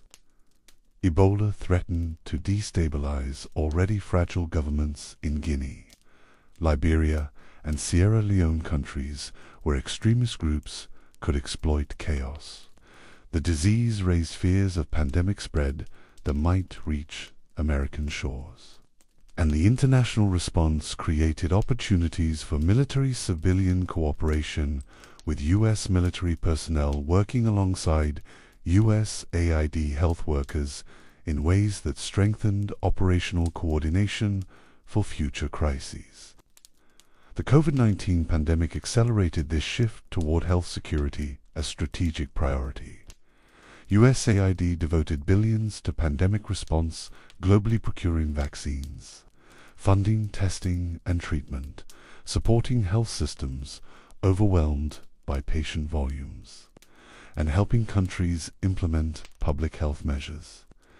The assistance was genuinely humanitarian, preventing deaths and economic collapse in countries with limited health infrastructure. But it also advanced strategic competition with China, which was simultaneously providing vaccines and medical equipment to developing countries. The pandemic became an arena for influence competition, with both powers using health assistance to demonstrate their reliability as partners and advance their broader geopolitical interests. I remember the tension between disease-specific programs like PEPFAR and health systems strengthening approaches. Disease-specific programs achieved measurable results, infections prevented, lives saved, specific health outcomes improved. These metrics satisfied congressional appropriators and created compelling success stories for public consumption. But public health experts argued that vertical disease programs weakened overall health systems by pulling resources and talent toward specific conditions while leaving general health infrastructure underdeveloped. A clinic that specialized in HIV treatment but couldn't handle basic maternal health or infectious diseases represented a distorted health system optimized for American funding priorities rather than local health needs. USAID grappled with this tension without fully resolving it. Health systems strengthening sounded good in strategy documents, but proved difficult to measure and impossible to attribute to specific interventions. Congressional appropriators preferred programs with clear metrics and visible results. This created persistent pressure toward vertical disease programs, even when horizontal health systems strengthening might serve long-term development better. The implications of crisis-driven spending became clear through budget analysis, as humanitarian assistance surged to address immediate emergencies. Funding for long-term development programs stagnated or declined. Infrastructure projects that took years to complete lost budget priority to emergency relief that could be spent rapidly. Institutional capacity building that required sustained investment over decades was defunded in favor of crisis response that showed immediate impact.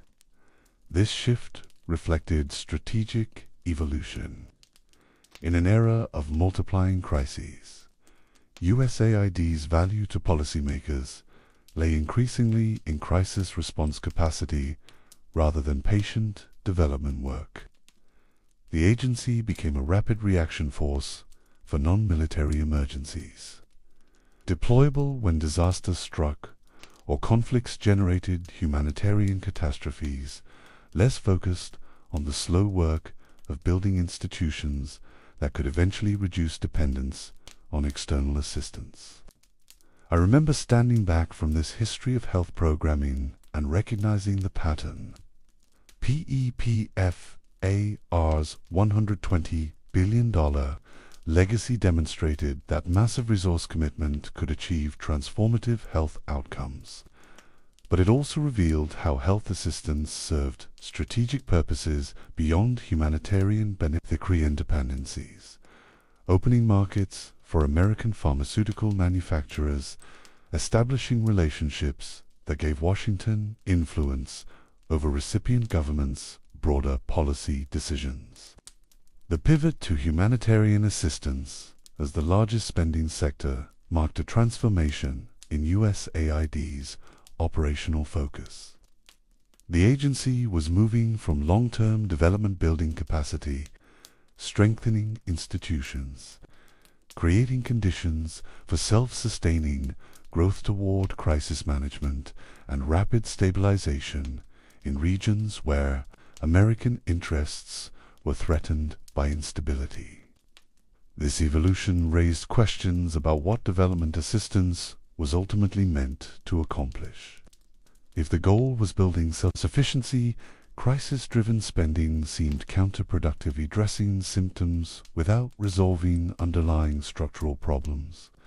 But if the goal was maintaining American influence and managing global instability, rapid crisis response made strategic sense, even if it didn't achieve sustainable development. The health sector exemplified this tension. PEPFAR saved millions of lives, but created dependencies that recipient countries struggled to escape. Humanitarian assistance prevented catastrophes, but rarely addressed the root causes that made populations vulnerable to crises in the first place. emergency response demonstrated American capability, but didn't build the institutional capacity that would eventually make such assistance unnecessary. The architecture was adapting. The foundation remained, but the machine was shifting toward different outputs, serving different strategic purposes. Operating in an increasingly unstable world where crisis response competed with patient development work for resources and attention. I remember when the government launched USAID's PENDING.gov public database detailing every prime award and sub-award, every contract and grant, with granular breakdowns of account information, program activities, and awardee attributes. The scroll of database entries on backlit screens stretched endlessly downward. Millions of transactions rendered in rows and columns, each representing money flowing from the Treasury to some implementing partner somewhere in the world. Complete transparency in theory. The weight of downloadable data files, gigabytes of CSV spreadsheets that anyone could analyze, represented a democratic ideal that citizens should be able to track how their tax dollars were spent. That sunlight was the best disinfectant, that accountability required visibility. The Federal Funding, Accountability and Transparency Act of 2006 created this infrastructure, signed into law by President Bush with bipartisan support. Senators Obama and Coburn had championed the legislation, arguing that transparency would reduce waste, expose corruption, and allow citizens to hold government accountable. The principle was straightforward: make spending data publicly accessible. And the pressure of potential scrutiny would improve how agencies manage taxpayer resources. The Federal Funding, Accountability and Transparency Act of 2006 created this infrastructure, signed into law by President Bush with bipartisan support. Senators Obama and Coburn had championed the legislation, arguing that transparency would reduce waste, expose corruption, and allow citizens to hold government accountable. The principle was straightforward: make spending data publicly accessible. And the pressure of potential scrutiny would improve how agencies manage taxpayer resources. I remember exploring the database for the first time and feeling overwhelmed by the sheer volume of information. Searching for USAID transactions returned hundreds of thousands of results. Each entry included the recipient organization's name and location, the awarding agency and office, the award amount and type, the period of performance, and program descriptions that attempted to explain what the funding would accomplish. The transparency was real. I could see that Comonix International received a $74 million contract for governance programming in Afghanistan. That Creative Associates International was awarded $52 million for education programs in Pakistan. That RTI International had a $43 million grant for health systems strengthening in Nigeria. The transactions were documented, searchable, downloadable for analysis. But in practice, the database revealed a different problem. Raw financial data doesn't explain intent. When USAID granted $4 million to the Organized Crime and Corruption Reporting Project, a consortium of investigative journalism organizations operating across Eastern Europe and Central Asia, the transaction was visible in USA's PENDING.gov. The amount was public. The recipient was identified. The program category specified as democracy, human rights, and governance. Understanding the strategic purpose required deeper analysis. OCCRP investigated corruption in countries where entrenched oligarchies opposed American interests. Its reporting exposed financial networks that sustained authoritarian regimes, documented money laundering that undermined rule of law, and revealed connections between organized crime and political elites. This investigative journalism served American foreign policy objectives by pressuring governments Washington opposed. While maintaining plausible distance, the United States could claim it merely supported press freedom and transparency. Rather than directly attacking foreign leaders, the database showed the money flowing. It didn't explain the mechanism by which investigative journalism became foreign policy tool, how grant requirements shaped editorial decisions, or whether OCCRP's reporting priorities aligned with its funders. Strategic interests rather than purely journalistic judgment. I remember examining specific transactions and recognizing patterns the database revealed but didn't interpret. In fiscal year 2021, USAID awarded contracts totaling $1.2 billion to organizations working in Ukraine, more than the agency spent in any country except Afghanistan. This surge predated the Russian invasion by several months, suggesting strategic preparation for conflict that hadn't yet erupted publicly. The contracts funded governance programs to strengthen Ukrainian government institutions, civil society development to build organizations that could resist Russian influence, media training to help Ukrainian journalists counter disinformation, and economic assistance to stabilize the Ukrainian economy against Russian pressure. Each transaction was visible in USA's Pen.gov, properly categorized and documented.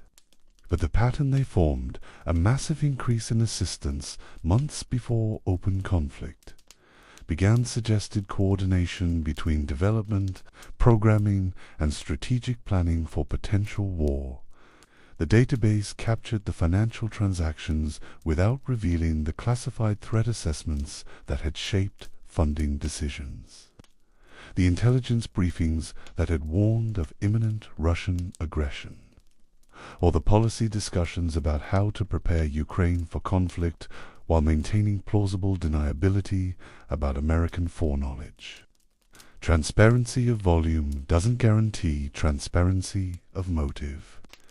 The challenge wasn't tracking the money. Federal financial systems did that reasonably well, and USA's pending.gov made the data publicly accessible. The challenge was understanding why that money went where it did, what happened after it arrived, and whether the results justified the expenditure. I remember the distinction between transactional level, transparency, and strategic. Transparency becoming clearer through repeated analysis. USA's pending.gov excelled at the former. Every contract award, every grant agreement, every obligation and disbursement was documented with remarkable precision. But strategic transparency remained elusive because it required understanding contexts that the database didn't capture. Why did USAID award contracts for democracy programming in Belarus, but not in Saudi Arabia, when both countries were authoritarian regimes that suppressed political opposition? The database showed millions flowing to organizations working in Belarus, near zero spending in Saudi Arabia. The explanation that Belarus opposed American interests, while Saudi Arabia was a strategic partner, didn't appear in any database field. Why did funding for civil society development in Serbia focus on organizations that opposed the government's relationship with Russia, rather than distributing assistance based on organizational capacity or development need? The database showed which organizations received grants, but not the selection criteria that ensured recipients would advance American foreign policy objectives. Why did media assistance in Latin America concentrate on countries where leftist governments were strengthening ties with China rather than spreading evenly across the region. The pattern was visible in transaction data, but the strategic rationale remained implicit. The database also revealed the scale of USAID's reliance on a relatively small number of large implementing contractors. Analyzing fiscal year 2023 data showed that 10 organizations received more than 30% of all USAID contract obligations. Chemonics International, Dye, Palladium, Creative Associates. Tetra Tech. These firms appeared repeatedly across different countries and program sectors, suggesting they'd become essential infrastructure for implementing American development assistance. This concentration created path dependency. USAID officers knew these large contractors had established track records, global reach, and proven ability to execute complex programs. Awarding contracts to smaller, less established organizations involved risks. They might lack capacity to deliver, might have financial management weaknesses, might fail in ways that reflected poorly on the agency. The safe choice was returning to known implementers, which reinforced their dominance and made it increasingly difficult for new organizations to break into the development contracting ecosystem. I remember examining subaward data and recognizing how transparency became more limited as money flowed down the contracting chain. USAID.gov required prime contractors to report subawards above a certain threshold, but smaller grants and local contracts often escaped reporting requirements. When Chemonics received a $50 million contract for governance programming, the database captured that transaction. When Chemonics subcontracted portions of that work to dozens of local organizations, reporting became incomplete. This created a visibility gap precisely where oversight was most needed. Core implementing partners operated in environments where corruption was endemic, where financial controls were weak, where diversion of resources was difficult to detect.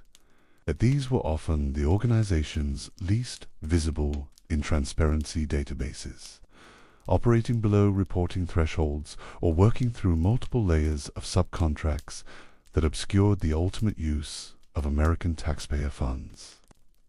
The Inspector General's investigations regularly documented problems at this level. A prime contractor would report successful program implementation, submitting quarterly reports that described activities and achievements. Auditors would later discover that local subcontractors had fabricated results, that reported training sessions had never occurred, that claimed beneficiaries didn't exist. The money had been disbursed, the prime contractor had taken its management fee, but the intended development outcomes had never materialized. USAID.gov captured the initial transaction but not the implementation failure. The database showed money obligated and spent, but couldn't reveal whether spending had accomplished anything beyond enriching contractors and creating paper documentation of imaginary activities. I remember the political uses of transparency, data, and how different constituencies interpreted the same information to support opposing conclusions. Advocates for foreign aid pointed to USA's PNDING.gov as evidence of accountability. Look, they'd say, every dollar is tracked, every contract is public, the system is transparent. Critics used the same database to document waste. Look, they'd say, millions spent on programs with vague objectives in countries Americans have never heard of. Proof that foreign aid is poorly managed. Both were correct within their frames. The system was transparent in terms of financial flows. and that transparency revealed spending that seemed questionable when specific examples were isolated from strategic context. A $50,000 grant for a transgender opera in Colombia became a scandal when reported by conservative media. Evidence that USAID funded frivolous ideological projects. The same grant, viewed within a broader portfolio of LGBTQ rights programming, represented a tiny fraction of spending aimed at supporting marginalized communities in societies where they faced discrimination and violence. The database couldn't adjudicate between these interpretations. It recorded the transaction, provided some descriptive information, and left viewers to supply their own framework for understanding whether the spending was justified. This interpretive gap created opportunities for strategic narrative construction. During the 2025 debates about USAID's future, critics compiled lists of controversial grants pulled from USA's Hending.Gov transgender opera, $1.5 million for diversity training in Serbia, $75,000 for a feminist art collective in Ecuador. Each grant was real, properly documented, searchable in the public database. But the compilation was selective, highlighting less than 1% of USAID's annual spending while implying these examples represented typical programming. The database made this cherry-picking easy search for keywords like gender, diversity, or art filter for grants that sounded culturally controversial to conservative audiences. Compile a list that suggested the entire agency pursued woke ideology rather than development objectives. Defenders of USAID could use the same database to highlight successful programs disaster relief that saved lives, health interventions that reduced child mortality, agricultural programs that increased food security. Both narratives were supported by data from USA's Spend.gov, because both were partial truths about an agency whose portfolio was vast enough to contain examples supporting almost any characterization. I remember examining program descriptions in the database and recognizing how vague language obscured controversial purposes. A grant described as civil society strengthening might fund organizations that opposed a foreign government. Media development might support journalists investigating officials that Washington wanted pressured. Governance assistance might train opposition parties in countries where the ruling government was insufficiently aligned with American interests. These descriptions weren't technically false. The programs did strengthen civil society, develop media capacity, and improve governance. But they carefully avoided stating the political purpose that shaped program design and recipient selection. USA SPENDING.gov captured the euphemistic descriptions without penetrating to the strategic calculation underneath. The transparency regime also created perverse incentives for how USAID structured programs, knowing that contracts above certain thresholds would be publicly visible. The agencies sometimes divided large programs into multiple smaller awards that attracted less attention. Knowing that descriptive language would be scrutinized, program titles became increasingly anodyne, describing technical activities rather than political objectives, emphasizing service delivery rather than strategic goals. This defensive approach to transparency reduced the database's value for genuine accountability. When program descriptions were deliberately vague to avoid controversy, when large initiatives were fragmented into smaller awards to reduce visibility, when political objectives were hidden behind technical language, USA's PENDING.gov provided transparency without illumination. I remember comparing USAID's transparency to other agencies and recognizing that development assistance faced unique scrutiny. When the Defense Department awarded a billion-dollar contract for weapons systems, the transaction appeared in USA's penned on Gov with minimal public attention. When USAID awarded a $100 million contract for democracy programming, it generated congressional investigations and media exposés. This disparity reflected different public expectations about the two agencies. Defense spending was understood to serve national security. The specific weapons systems might be debated, but the underlying purpose was accepted. Development spending faced constant questions about whether it served American interests at all, whether foreign aid was justified regardless of strategic value, whether helping other countries was an appropriate use of taxpayer resources. USA's pen.gov didn't resolve these philosophical debates. It simply made spending visible, allowing critics and defenders to extract whatever evidence supported their pre-existing positions about foreign aid's legitimacy. The database also revealed temporal patterns that suggested political management of controversial spending. Awards that might generate criticism were sometimes delayed until after elections or congressional recess periods, when political attention was focused elsewhere. Large contracts were occasionally divided across fiscal years, reducing the apparent annual spending on controversial programs. Programs that faced congressional opposition might be rebranded and awarded under different category codes to reduce visibility.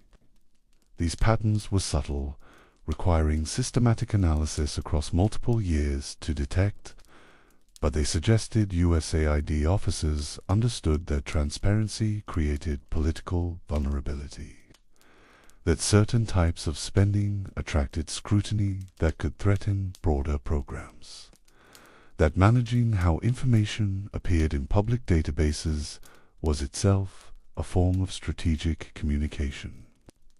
I remember the moment when I understood that transparency and accountability weren't synonymous. USA's pending.gov provided unprecedented access to financial data, representing a genuine advance in government openness. But accountability required more than data.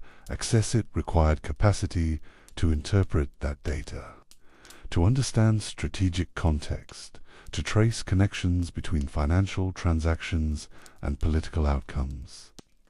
Most citizens lacked this capacity. Most journalists lacked time to conduct the analysis required to understand complex contracting relationships. Most congressional oversight was conducted by staff with limited expertise in development, programming, or foreign policy strategy. The transparency was real, but the accountability it was meant to enable remained largely aspirational. The database captured transactions, it documented obligations and expenditures. It provided granular detail about prime awards and some visibility into subawards. But it couldn't explain why a particular organization received a grant rather than others, whether program results justified spending, or how development assistance connected to broader foreign policy objectives. These questions required information USA spend of didn't contain classified threat assessments that shaped country priorities, internal deliberations about program design, evaluations of contractor performance that remained in agency files rather than public databases, and strategic planning documents that explained how development assistance served national interests. Without this context, the transparency USA's pending.gov provided was simultaneously comprehensive and inadequate. Comprehensive in capturing financial flows, inadequate for enabling meaningful accountability over how those flows served public purposes. I remember standing back from countless hours exploring the database, downloading spreadsheets, analyzing patterns, and recognizing the fundamental limitation. You can track every dollar, document every transaction, make spending data completely transparent, and still not understand what's really happening. The money flows, the contractors bill, the programs operate, and the strategic purposes that justify it all remain obscured behind bureaucratic language and classification restrictions that no transparency law has ever penetrated. This was the paradox. Perfect financial transparency, revealing nothing about strategic intent. Complete documentation of transactions, providing no insight into whether those transactions accomplished anything beyond enriching contractors and maintaining the appearance of American engagement. The architecture was visible, the foundation was documented, but understanding what the machine actually did, why it existed, what purposes it served, whether it succeeded or failed in those purposes, required looking beyond what databases could capture into spaces where transparency laws didn't reach and accountability mechanisms didn't function. The money was tracked. The question remained, to what end? I remember the Office of Inspector General as the internal watchdog, occupying a peculiar position within USAID's architecture, part of the agency, yet independent from it, tasked with investigating the very institution that housed it. Investigation files stacked in secured rooms, the careful documentation of irregularities, the quiet accumulation of evidence that money intended for development had been diverted, wasted, or simply vanished into the complexity of overseas operations. The careful documentation of irregularities carried a particular weight. Each audit report, each investigation summary, each management advisory represented a moment when the machinery's failures became visible, when the gap between stated objectives and actual outcomes was measured and recorded. The pages accumulated year after year, building a catalogue of dysfunction that was simultaneously alarming and routine alarming, because it documented billions in questionable spending, routine because the patterns repeated with such regularity that they became expected features of how foreign assistance operated rather than anomalies requiring correction. The USAID Office of Inspector General was established through the Inspector General Act of 1978, part of a broader effort to create independent oversight mechanisms within federal agencies. The legislation responded to Watergate-era revelations about government corruption and inefficiency, attempting to institutionalize accountability through offices that could investigate without fear of agency retaliation. The OIG's mandate was straightforward: conduct audits of agency programs, investigate allegations of fraud and misconduct, prevent waste and abuse of taxpayer resources, and report findings to Congress and the public.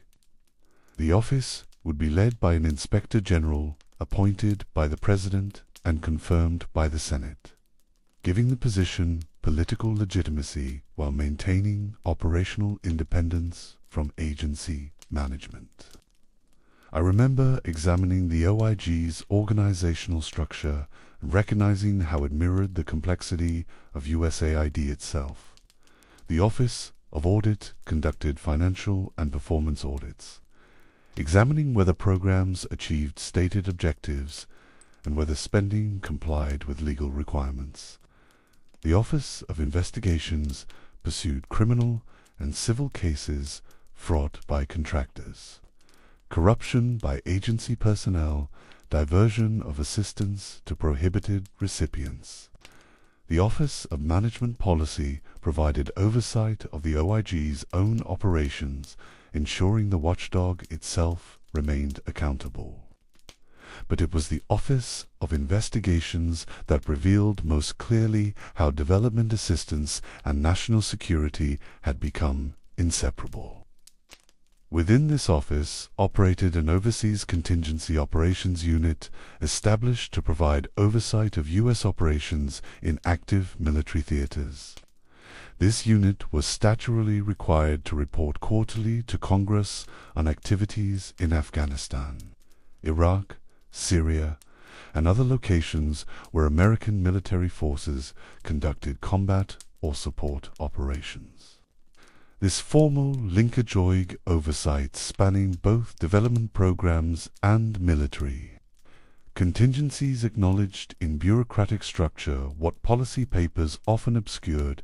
USAID operated in the same spaces, often with the same objectives as military forces. When Marines cleared Taliban fighters from a district in Helmand province, USAID officers followed with development programs designed to stabilize the newly secured territory. When special forces trained partner militaries encountered terrorism, USAID funded governance programs meant to address the political grievances that made populations vulnerable to extremist recruitment. The Overseas Contingency Operations Unit investigated fraud in this militarized development. Context contractors billing for security services never provided reconstruction projects that existed only on paper. Local officials diverting assistance meant for community development, but it also documented something more fundamental: the impossibility of conducting traditional development work in active conflict zones, where every program decision carried life and death consequences, and where the line between assistance and warfare became meaningless. I remember reading quarterly reports from the OCO unit and recognizing patterns that repeated across different countries and conflicts.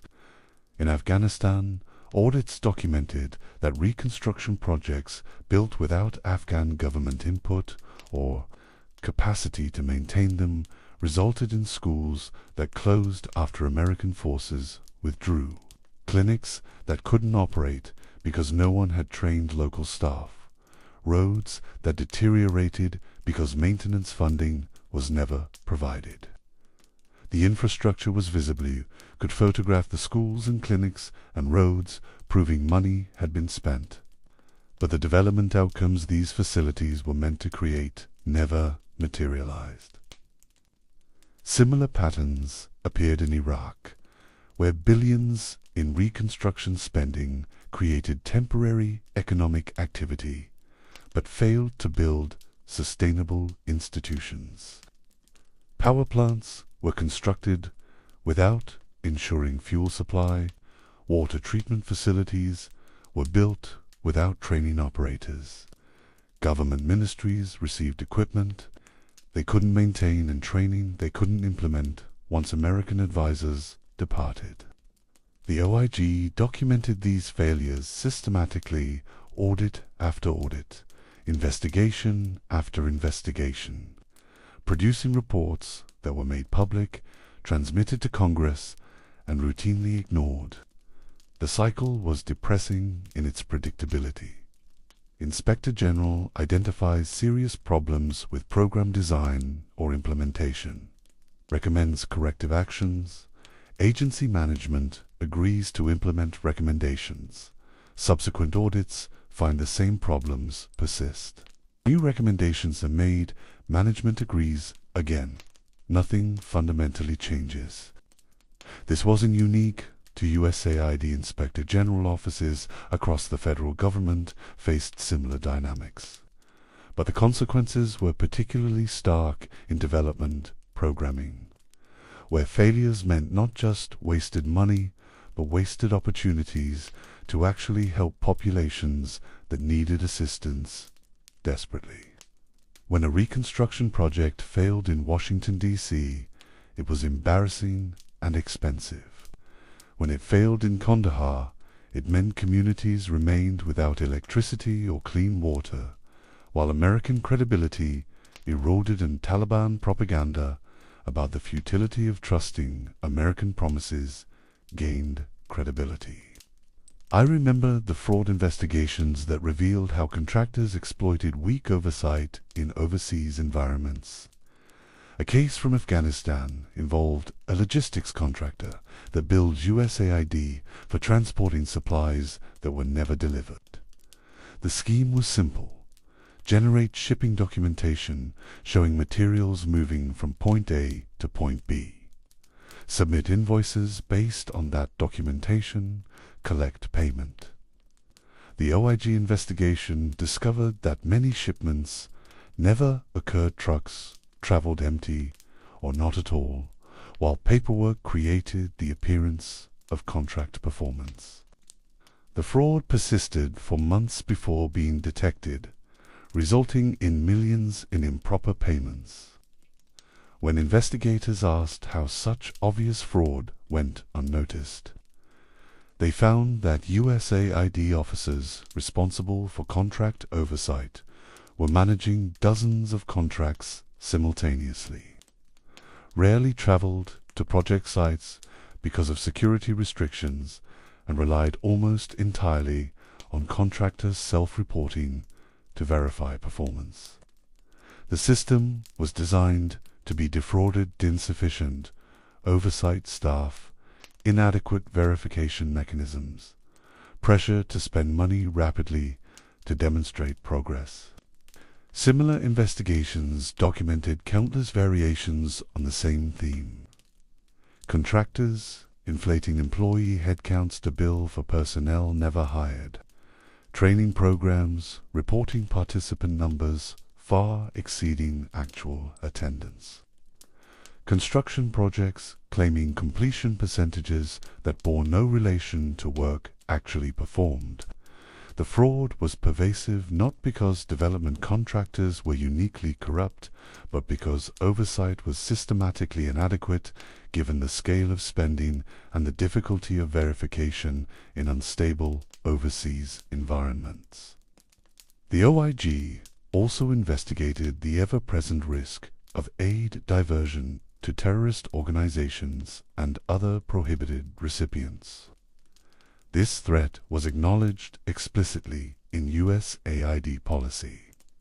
Every program operating in conflict-affected regions included requirements for vetting beneficiaries, monitoring assistance flows, and preventing diversion to groups designated as terrorist organizations by the State Department.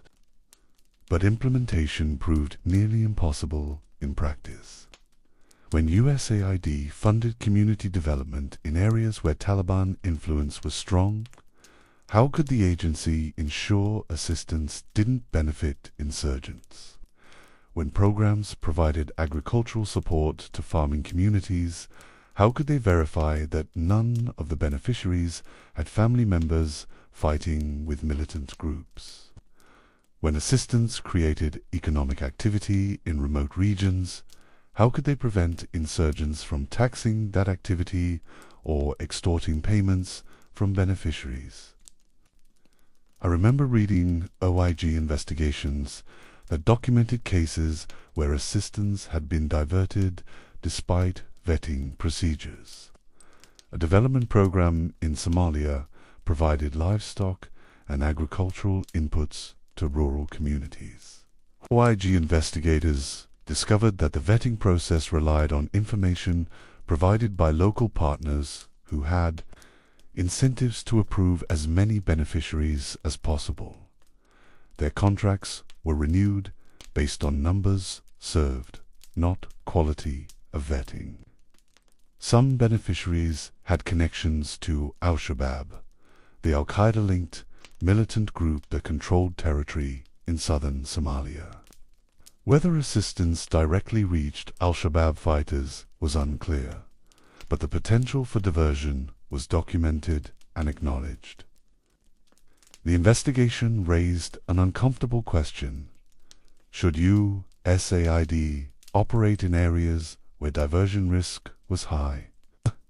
The humanitarian answer was yes. People in Al-Shabaab controlled Territory needed assistance as much as, or more than, people in government-controlled areas. But the security answer was no providing assistance that might benefit designated terrorist organizations violated U.S. law and potentially strengthened groups fighting American interests.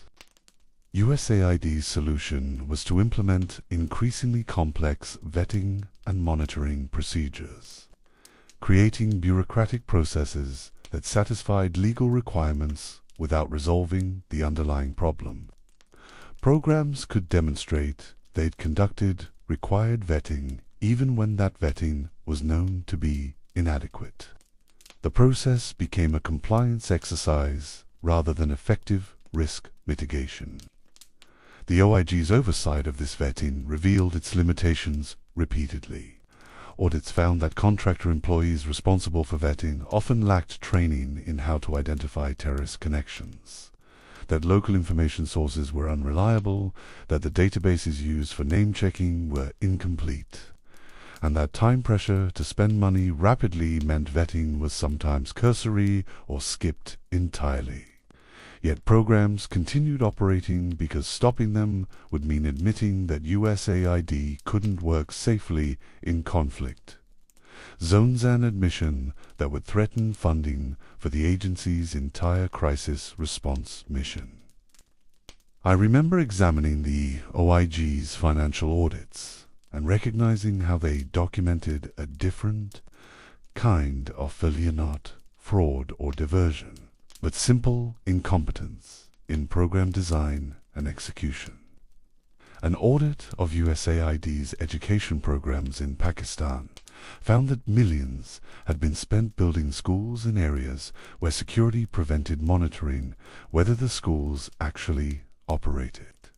Some schools were later discovered to have been appropriated by militant groups or local power brokers.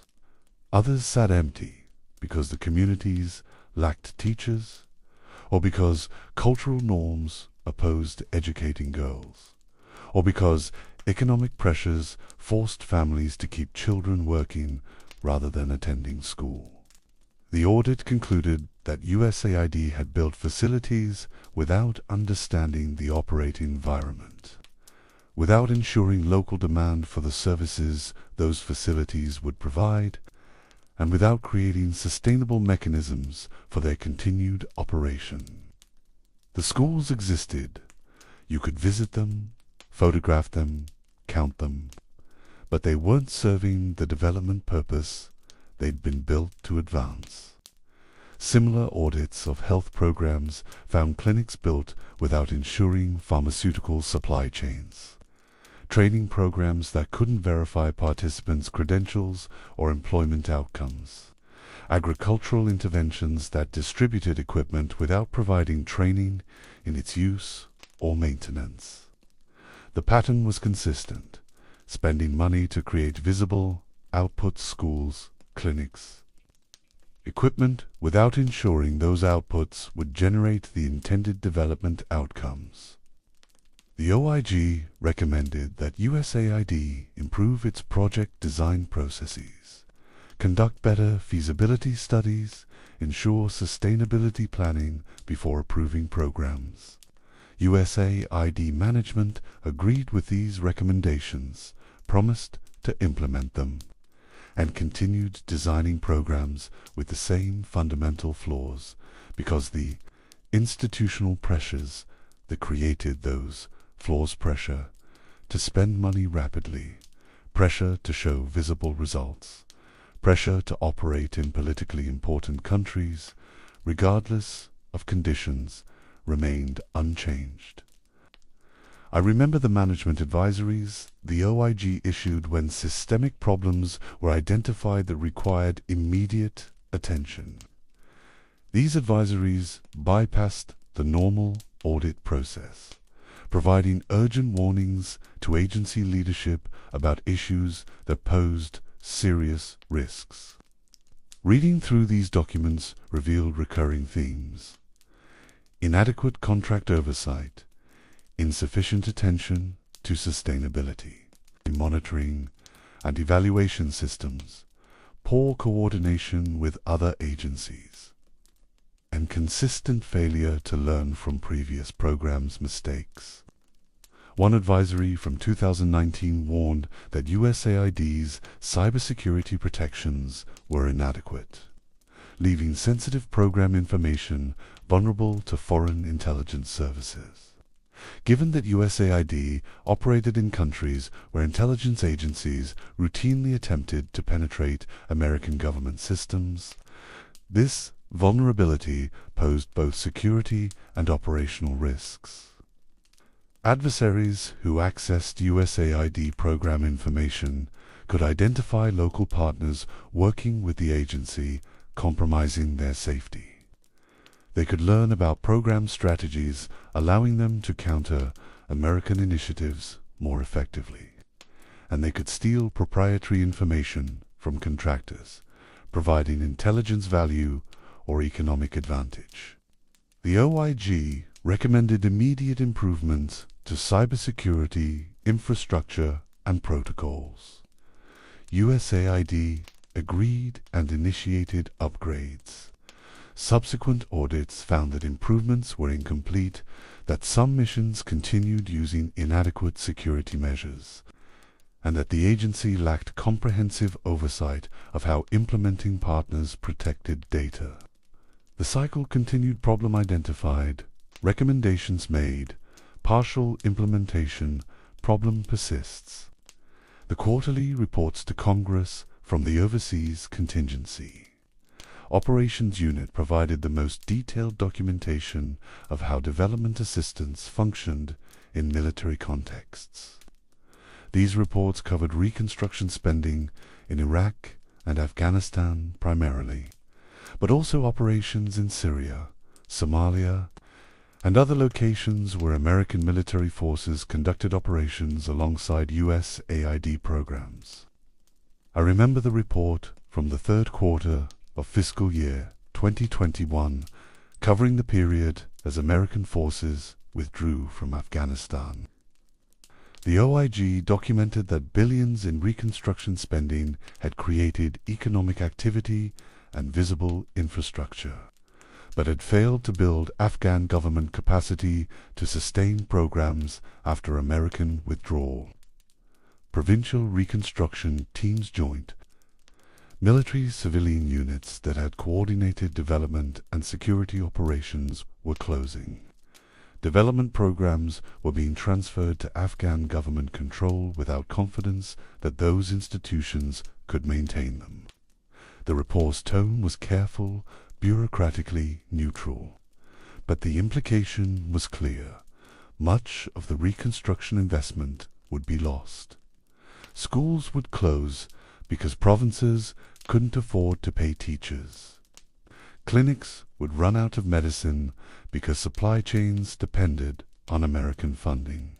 Roads would deteriorate because maintenance systems had never been established. The development outcomes that justified 20 years of spending would evaporate. 6 months later, after the Afghan government collapsed and Taliban forces recaptured the country, OIG investigations confirmed these predictions. Site visits found that many American-funded facilities had been abandoned, that equipment had been looted or repurposed, that program beneficiaries had fled to Pakistan or Iran, and that the institutional capacity building that had been central to USAID's mission had left almost no lasting impact. This wasn't presented as surprising or exceptional. The OIG had warned throughout the Afghanistan operation that programs were unsustainable, that spending was too rapid to permit adequate oversight, that corruption was endemic, and that development outcomes were being overstated to justify continued funding. The collapse vindicated these warnings, while demonstrating their futility-accurate oversight that identified fundamental problems but couldn't prevent them because the strategic imperative to maintain programs overrode development effectiveness concerns.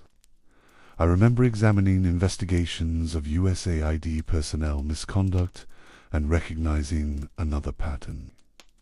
Cases of contract steering agency officers directing contracts to favored firms in exchange for future employment or other benefits.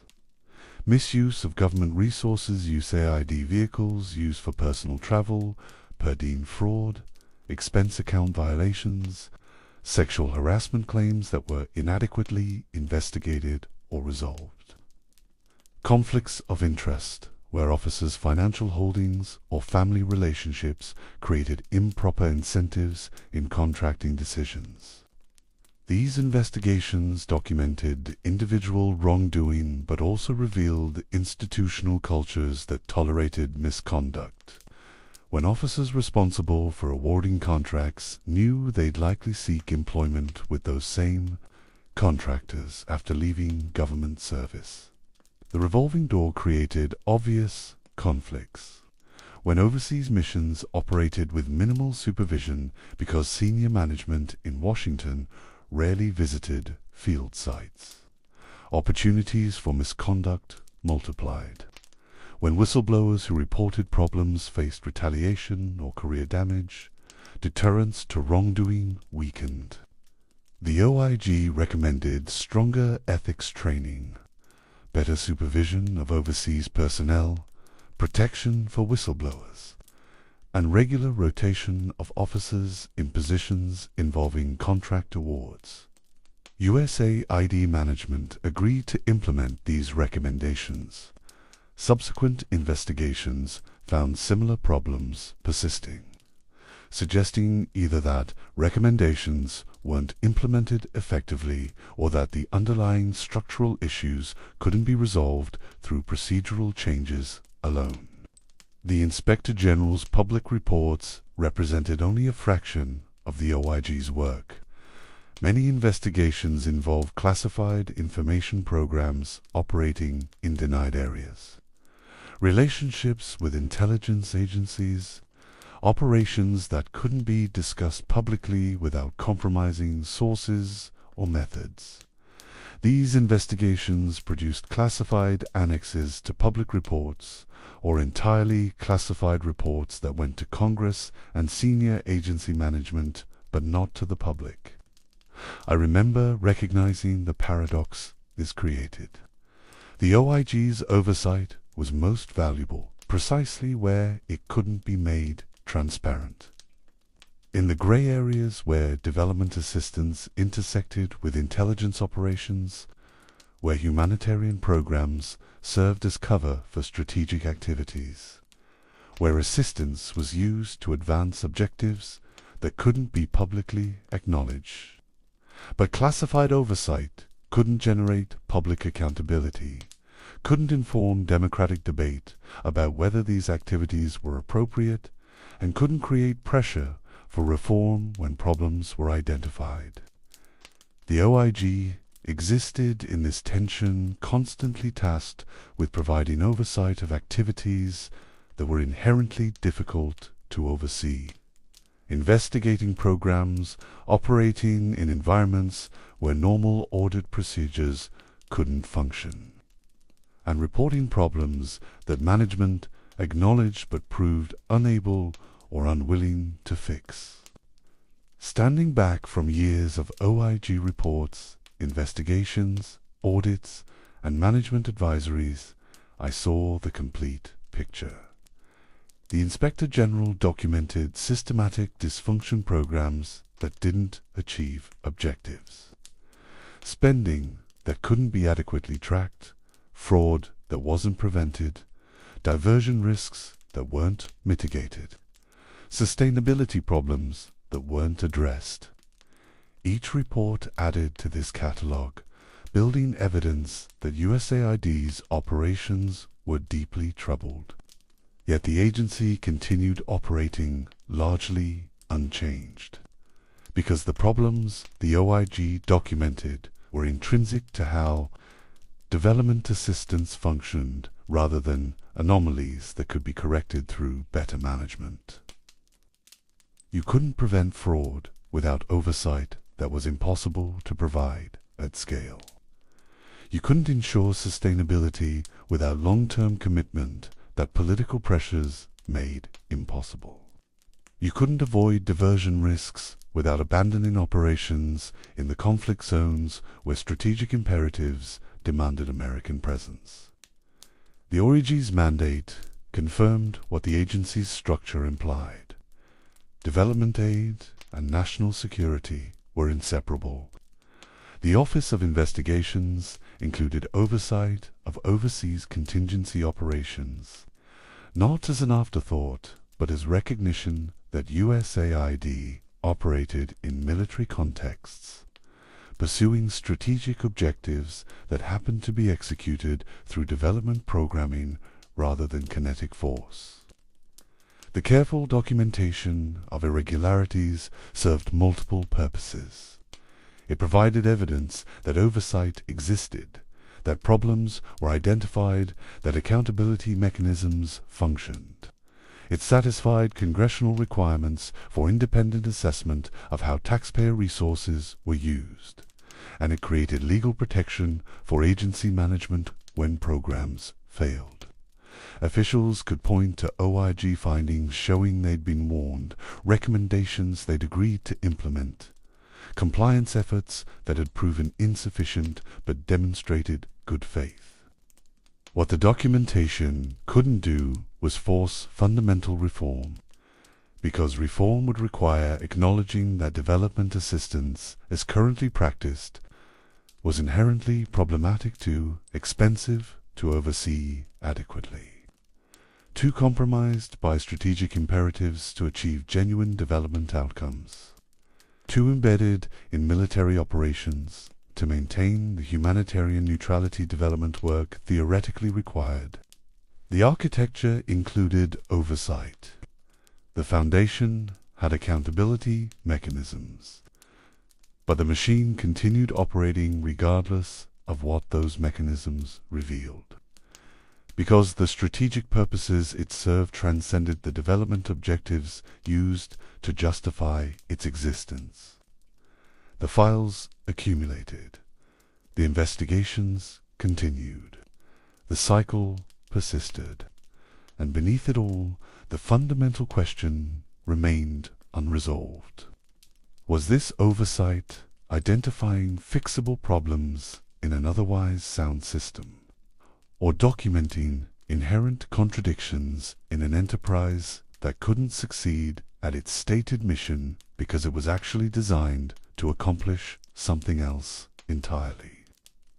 I remember when the executive branch attempted to unilaterally end 83% of USAID's projects, announcing intentions to transfer remaining operations to the State Department.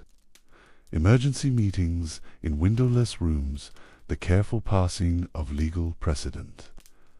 Constitutional scholars hunched over laptops, drafting memoranda that would determine whether an agency could be eliminated by presidential directive or where the congressional establishment created protections that even executive authority couldn't override. The confrontation began not with legislative debate or public consultation, but with an executive order issued in the characteristic style of an administration that viewed bureaucratic resistance as illegitimate obstruction rather than constitutional checks on presidential power.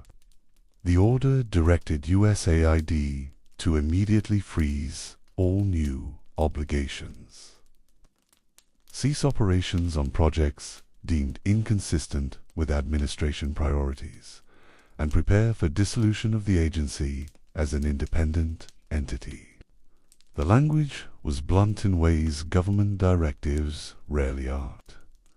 USAID programs were characterized as wasteful, ideologically captured, unaccountable to taxpayers, and frequently counterproductive to American interests. The order cited specific examples: grants for gender programming in conservative societies, democracy assistance that destabilized friendly governments, humanitarian aid that benefited adversaries. These weren't new criticisms. Similar complaints had been raised for decades by both conservative and progressive critics of foreign aid. but framing them as justification for eliminating an entire agency represented an escalation beyond previous reform efforts. Legal scholars immediately identified the constitutional problem: the Foreign Affairs, Reform, and Restructuring Act of 1998 had established USAID as an independent establishment of the executive branch. This statutory language meant the agency existed not by presidential preference, but by congressional mandate. Eliminating it would require new legislation and act of Congress, not an executive order. I remember the competing legal interpretations that emerged within hours of the order's publication.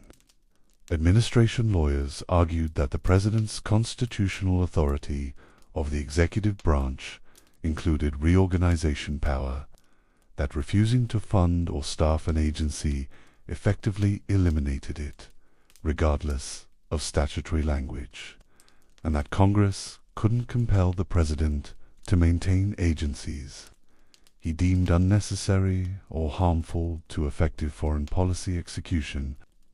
Congressional Legal Counsel responded that the 1998 statute created a binding obligation, that the President must faithfully execute laws Congress has passed, including laws establishing executive branch agencies, and that refusing to operate a congressionally mandated agency violated the Take Care Clause requiring faithful execution of the law. The constitutional argument turned on competing interpretations of presidential power versus legislative authority. Does Congress, having created an agency through legislation, retain the exclusive power to eliminate it? Or can a president effectively nullify congressional action by refusing to fund or staff agencies, making their continued existence purely symbolic? The precedents were ambiguous. Presidents had reorganized agencies extensively throughout American history, transferring functions between departments, consolidating duplicative offices, and streamlining bureaucracies, but they'd rarely attempted to eliminate agencies that existed by explicit congressional statute rather than presidential directive. The closest precedent was President Nixon's attempt to impound funds, to refuse to spend money Congress had appropriated for purposes he opposed. The Supreme Court had eventually ruled this impoundment unconstitutional, establishing that presidents must spend appropriated funds even when they disagree with the programs those funds support. That precedent addressed spending rather than an organizational structure, leaving unclear whether the same logic applied to maintaining agencies themselves. I remember the political calculations that shaped both sides' strategies. The administration wanted to demonstrate resolve in confronting what it characterized as the deep state entrenched, bureaucracies that pursued agendas independent of democratic accountability. Attempting to eliminate USAID served this political objective, even if the attempt ultimately failed, signaling to the administration's base that it was willing to take radical action against institutions progressives valued. Congressional defenders of USAID faced their own political calculations. The agency had never been popular with voters. Foreign aid consistently polled among the least favored government expenditures. Defending it required framing the issue as constitutional principle rather than program merit, emphasizing that Congress's legislative authority was being challenged rather than arguing that USAID's programs were effective or necessary. This framing proved politically astute. Many legislators who were skeptical of foreign aid nonetheless objected to executive overreach. Conservative senators who had previously voted to reduce USAID's budget now defended the agency's continued existence on separation of powers grounds. The constitutional crisis created strange coalitions progressives, who supported foreign aid for humanitarian reasons, allied with conservatives who opposed executive expansion, regardless of the policy area involved. The practical implementation of the executive order revealed the limits of presidential power. Even before courts ruled on its legality, USAID's administrator, a presidential appointee who served at the president's pleasure, could be removed and replaced with an acting administrator more sympathetic to the dissolution plan. But the agency's career civil servants, foreign service officers, and civil service employees, protected by personnel regulations, couldn't be fired without cause. The administration could decline to fill vacant positions, could offer buyouts to encourage retirement, could reassign personnel to positions where they'd have minimal impact. But eliminating thousands of employees rapidly was legally and practically difficult. Federal employment protections designed to prevent political purges of the bureaucracy created friction that slowed the dismantling effort. I remember examining the implementation timeline the executive order established and recognizing how it reflected both determination and political calculation. The order directed that 83% of ongoing programs be terminated within 90 days. Remaining programs, those deemed consistent with administration priorities, would be transferred to State Department management. USAID missions would be closed or significantly reduced. The administrator position would be eliminated, with remaining functions absorbed into the State Department's organizational structure. This 90-day timeline created urgency but also revealed planning gaps. Terminating thousands of contracts and grants required legal review of each agreement's cancellation terms.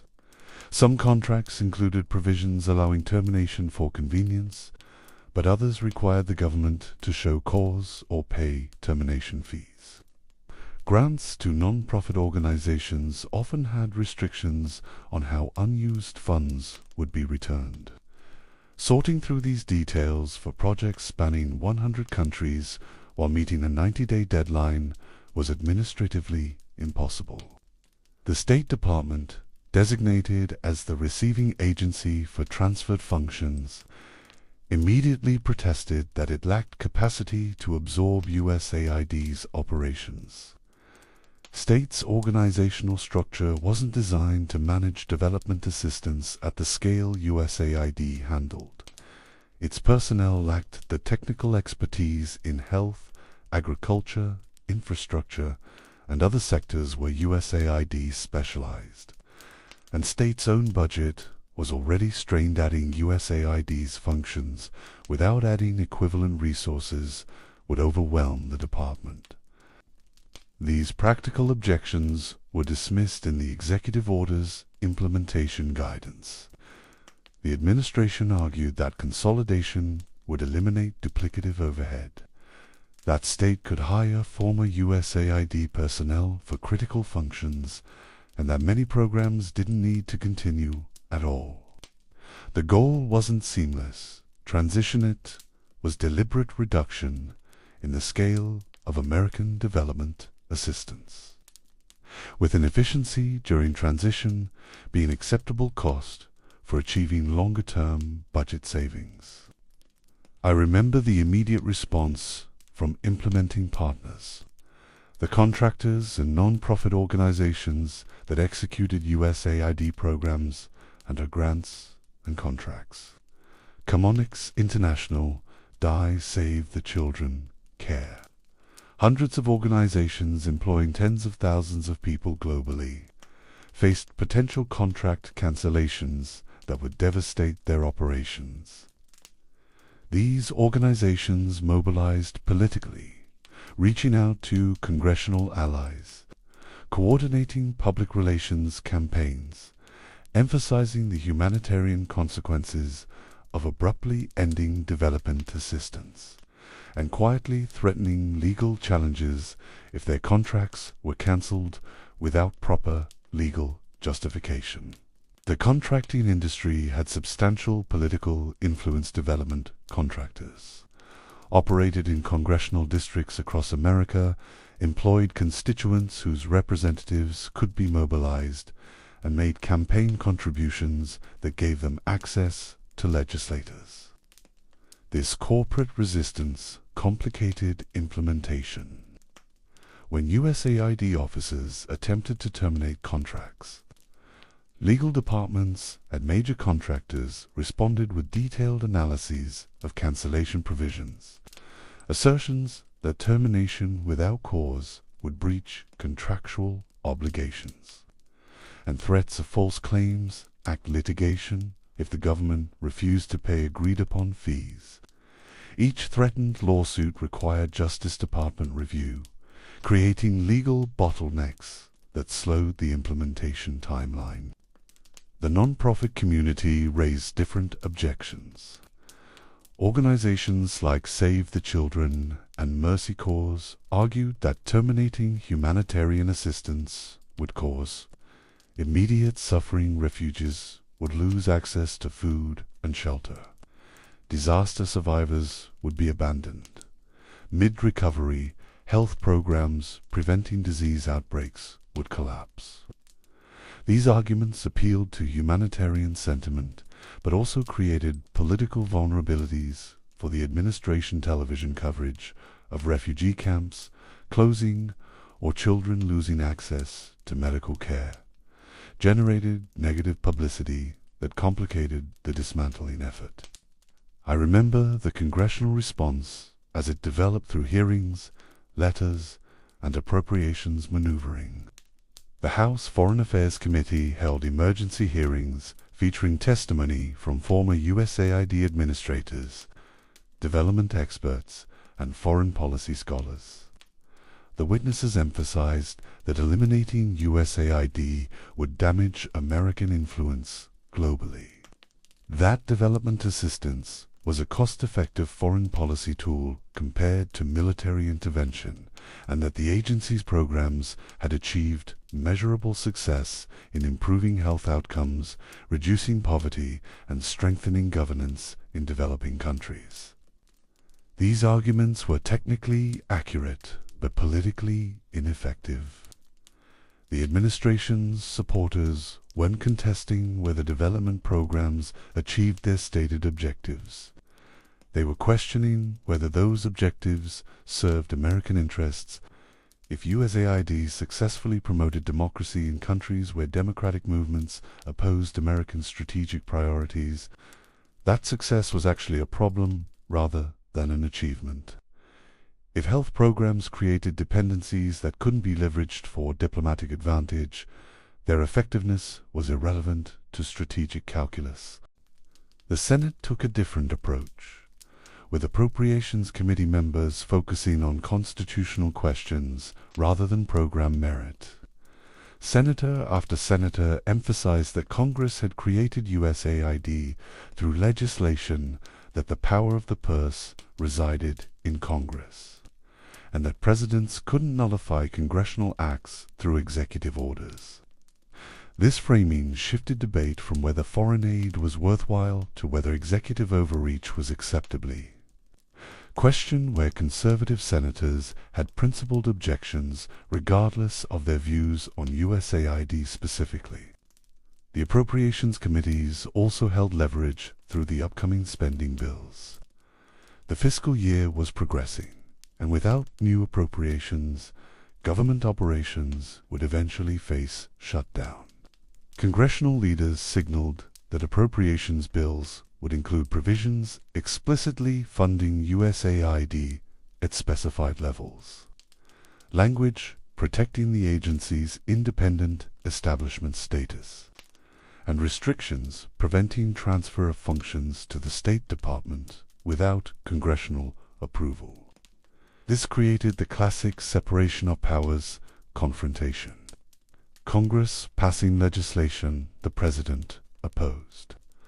The President vetoing that legislation, Congress having to decide whether it could muster veto override majorities.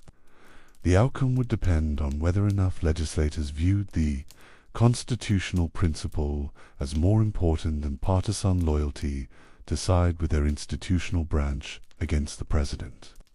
I remember when the Secretary of State was appointed acting administrator for USAID, consolidating leadership of both agencies under a single official. This appointment was legally permissible. The statute establishing USAID allowed the president to designate an acting administrator, and no law prevented the Secretary of State from serving in that capacity while maintaining his primary role. But the appointment signaled the administration's intent clearly. Rather than maintaining USAID's independence, even as a legal fiction, the administration was functionally subordinating the agency to State Department control. The acting administrator would have minimal interest in preserving USAID's distinct identity or operational independence, because his primary role and loyalty was to State Department foreign policy priorities. This consolidation of leadership revealed the practical reality beneath the legal debate. Even if courts eventually ruled that USAID couldn't be eliminated without congressional action, the agency could be hollowed out through budget cuts, personnel reductions, and operational subordination to State Department direction. The legal shell might remain, but the institutional capacity that had made USAID functionally significant would be destroyed. Development advocacy organizations filed lawsuits challenging the executive order's legality. The complaints argued that eliminating an agency established by congressional statute violated separation of powers. That terminating contracts without proper legal justification breached contractual obligations, and that the rushed implementation timeline violated administrative law requirements for reasoned decisions. These lawsuits created additional delays but faced uncertain prospects for success. Courts were historically reluctant to intervene in disputes between Congress and the President over foreign policy questions. The political question doctrine, the principle that some issues should be resolved through political processes rather than judicial intervention, might lead courts to decline jurisdiction entirely, leaving the dispute to be resolved through legislative-executive negotiations. I remember examining the global response and recognizing how the crisis affected American influence in real time. Countries that relied on USAID assistance watched nervously as programs they depended on faced cancellation. Embassy officers reported that foreign officials were quietly reaching out to Chinese and European representatives, exploring alternative development partnerships that might replace American assistance if it disappeared. This diplomatic fallout created additional pressure on the administration. State Department career officials, even those sympathetic to reducing foreign aid, understood that abruptly eliminating USAID would create power vacuums that adversaries would exploit. When the United States retreated from development assistance, China's Belt and Road Initiative expanded. When American aid workers departed, Russian influence operations moved in. The strategic cost of USAID's elimination might exceed any budget savings achieved. Some administration officials argued for a more measured approach, reduce USAID's budget significantly, eliminate programs deemed counterproductive, consolidate operations with State Department, but maintain some development assistance capacity for strategic purposes. This compromise position gained traction as the practical difficulties of complete elimination became apparent. But the President's public statements maintained rhetorical commitment to fundamental transformation. He characterized USAID as emblematic of failed establishment approaches to foreign policy, suggested that development assistance had achieved little despite decades of spending, and argued that America's limited resources should be focused domestically, rather than trying to solve other countries' problems. This rhetoric created political constraints on compromise. Having publicly committed to eliminating USAID, the president would face criticism from supporters if he settled for modest reforms. The political imperative to demonstrate toughness, to show that this administration was different from predecessors who had promised change but delivered incrementalism, pushed toward confrontation rather than negotiated settlement. I remember the moment when it became clear the crisis wouldn't be fully resolved, that instead USAID would exist in a state of suspended animation, legally surviving but operationally diminished, formally independent but practically subordinate, maintaining institutional existence while losing programmatic capacity. The compromise that eventually emerged reflected this ambiguous outcome. Congress passed appropriations legislation that funded USAID at reduced levels but maintained its independent establishment status. The legislation explicitly prohibited eliminating the agency or transferring its functions to State Department without future congressional authorization. The President signed the appropriations bill, avoiding government shutdown, while issuing a signing statement that preserved his position that the congressional restrictions were constitutionally questionable. USAID would continue existing. Its budget would be cut by approximately 40% compared to previous fiscal years. Many missions would close or operate with skeleton staffing. Numerous programs would be terminated, but the legal entity would persist. The organizational infrastructure would remain, and the possibility of future rebuilding would be preserved. This outcome satisfied no one completely.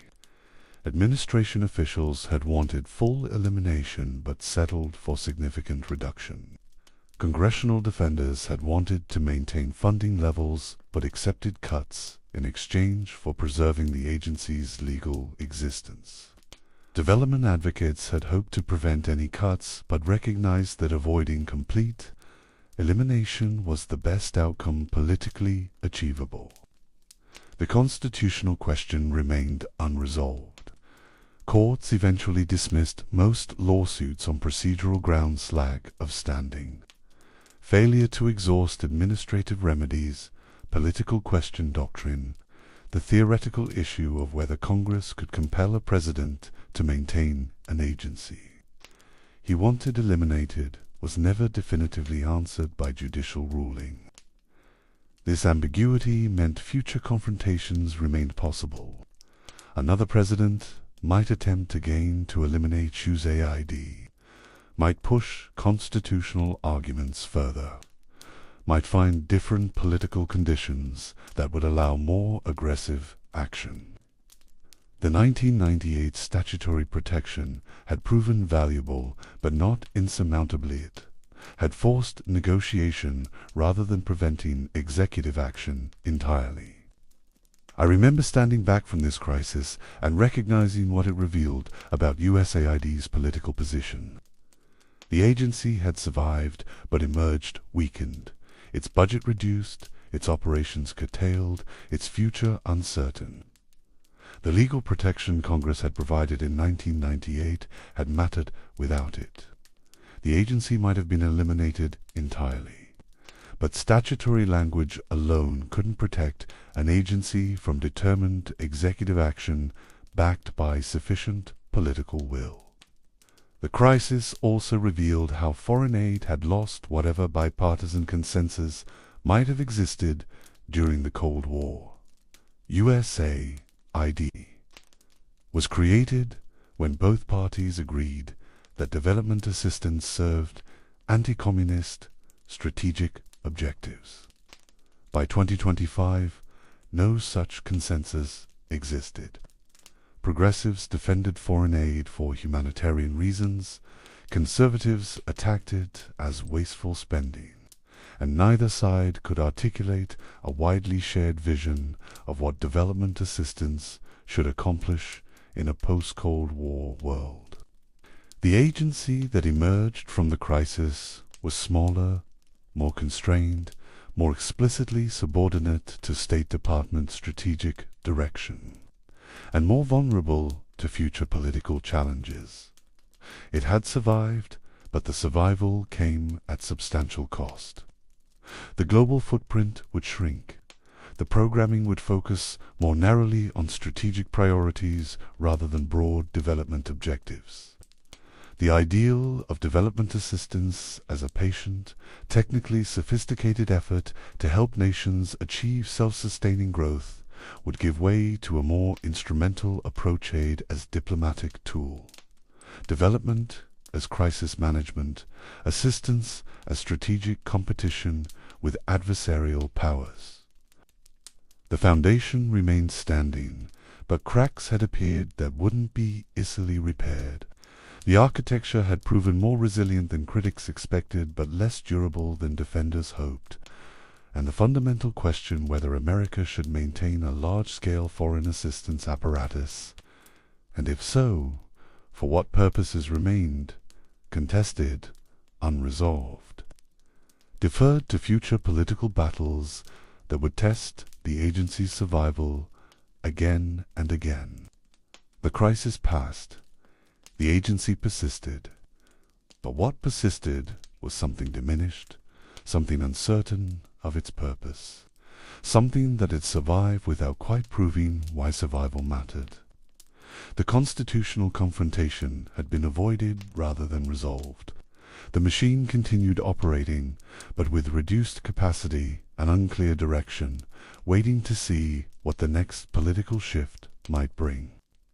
I remember when the relationship became explicit, though it had always been implicit in the architecture.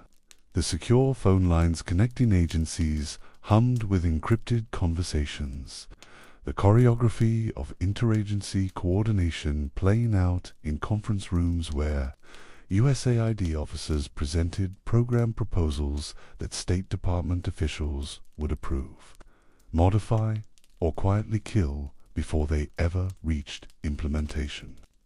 Despite institutional independence, the legal protections Congress had embedded in the 1998 statute, the separate appropriations line, the Senate-confirmed administrator USAID remained functionally subordinate to State Department foreign policy goals. This subordination wasn't accidental or incidental. It was the essential design feature that made development assistance strategically valuable rather than merely charitable. The Secretary of State, as the President's principal foreign policy advisor, controlled the strategic framework within which USAID operated. Every country assistance strategy, every program design, every major contract award required State Department coordination. The requirement was sometimes formal documented in memoranda of understanding and interagency procedures, and sometimes informal, enforced through budget leverage and personal relationships that made independence politically costly. I remember examining the organizational charts that attempted to illustrate this relationship and recognizing how they obscured more than they revealed. On paper, USAID and State were parallel organizations within the foreign policy apparatus, each with distinct responsibilities. State conducted diplomacy, negotiated treaties, managed bilateral relationships. USAID implemented development assistance, administered foreign aid programs, coordinated humanitarian response. But the reality was hierarchical, not parallel. USAID missions operated from within U.S. embassies physically embedded in diplomatic facilities. The USAID mission director reported to the ambassador state's senior representative in country, who had ultimate authority over how all U.S. government agencies operated within their assigned territory. This reporting relationship meant that when State Department priorities conflicted with development objectives, state prevailed. The implications played out in countless operational decisions. When USAID officers proposed funding civil society organizations that criticized a foreign government, State Department political officers assessed whether that criticism would damage bilateral relations. If the relationship was valuable, if the government provided military basing rights, or cooperated on counterterrorism, or voted with American positions in international forums, the program would be modified or cancelled to avoid diplomatic friction. When development programs required policy reforms from host governance changes to regulatory frameworks, improvements to governance institutions, anti-corruption measures, state determined how much pressure could be applied without jeopardizing broader diplomatic objectives. Development effectiveness was one variable in a complex calculation that included security cooperation, economic relationships, and strategic alignment. I remember specific cases where this subordination shaped outcomes in ways that undermined development goals. In Egypt, USA identified governance reforms that were necessary for sustainable economic development, strengthening parliamentary institutions, ensuring judicial independence, protecting civil society organizations from government harassment. These reforms threatened the stability of a military-backed government that state viewed as essential to maintaining the Israeli-Egyptian peace treaty and counterterrorism cooperation in Sinai. State Department guidance was clear. Governance programming could continue as long as it didn't challenge the fundamental political settlement that kept the military in power. USAID could fund technical training for judges, but not programs that would give those judges independence from executive control. It could support civil society organizations, but not those that mobilized political opposition to the regime. The result was development assistance that created the appearance of reform while carefully avoiding changes that might actually redistribute power. Similar dynamics shaped USAID operations across the developing world. In Pakistan, development programs were calibrated to maintain the military's dominant political position because state deemed that dominance necessary for securing cooperation on Afghanistan and preventing nuclear materials from falling into extremist hands. In Colombia, assistance supported counter-narcotics and counterinsurgency operations, even when those operations displaced rural populations and created humanitarian needs that USAID then addressed through emergency programs. In the Philippines, governance assistance avoided challenging authoritarian tendencies in governments that provided military base access and cooperation on South China Sea issues. The pattern was consistent. Development assistance served diplomatic strategy, even when diplomatic strategy conflicted with development effectiveness. State Department priorities trumped USAID professional judgment about what programs might actually help countries develop. I remember the budget process revealing this relationship with particular clarity.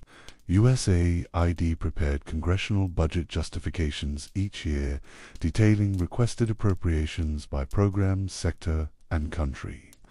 But before those justifications reached Congress, they went through State Department review. The Secretary of State's office coordinated with regional bureaus to ensure funding requests aligned with diplomatic priorities. This review process allowed state to reshape USAID's budget in fundamental ways. Countries that state viewed as strategically important received funding disproportionate to their development needs, or USAID's technical assessment of where assistance could be most effective. Countries that opposed American interests saw minimal funding regardless of humanitarian need. The budget became a map of State Department priorities as much as USAID development strategy. The coordination also occurred at the program level, where State Department input shaped what kinds of activities USAID would fund within each country. Democracy promotion received enthusiastic state support in countries with governments. Washington opposed Belarus, Venezuela, Nicaragua. The same programming faced state resistance in countries where stable, if authoritarian, governments were viewed as preferable to the uncertainty of political transition. Egypt, Saudi Arabia, Jordan. This selective application of development principles revealed that principles themselves were subordinate to strategic calculation. USAID's stated commitment to promoting democracy and human rights applied differently depending on whether a country's government was aligned with or opposed to American interests. The inconsistency was policy rather than hypocrisy.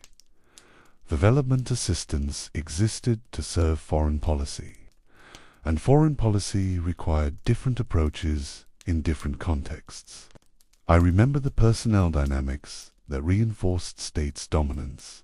USAID officers who wanted career advancement understood that success meant maintaining good relationships with State Department colleagues. Mission directors who clashed repeatedly with ambassadors found their tours cut short or their next assignments less desirable. Officers who demonstrated diplomatic sensitivity, who understood states' priorities and designed programs that supported rather than complicated diplomatic relationships, so advanced to senior positions. This created incentive structures that shaped institutional culture.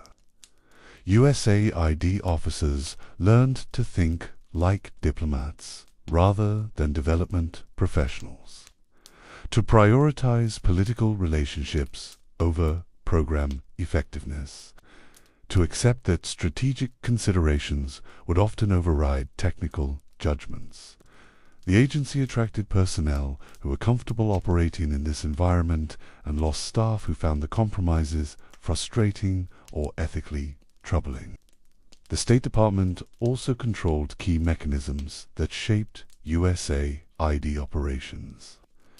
Security clearances for USAID personnel were processed through State Department facilities. Diplomatic pouches that USAID missions used to communicate securely with Washington were managed by state. The administrative services that USAID missions required human resources, financial management, facilities, maintenance were often provided through State Department administrative sections within embassies. This administrative dependence created multiple points where state could influence USAID operations. When tensions arose between agencies, administrative services might become less responsive. Security clearances might take longer to process. Communications might face delays.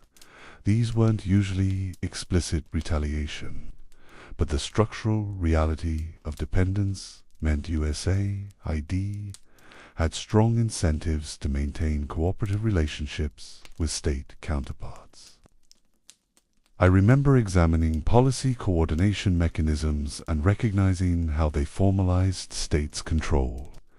The policy planning staff at state included USAID in interagency discussions about foreign policy strategy, but USAID participated as an implementing agency rather than as an equal partner in strategic planning. State-defined objectives, USAID designed programs to achieve those objectives. The direction of authority was clear. National Security Council processes followed similar patterns. When principals or deputies committees met to coordinate foreign policy across the government, state represented diplomatic equities, while USAID represented development programs. But development programs were understood as tools for achieving diplomatic goals rather than as independent objectives worth pursuing for their own sake.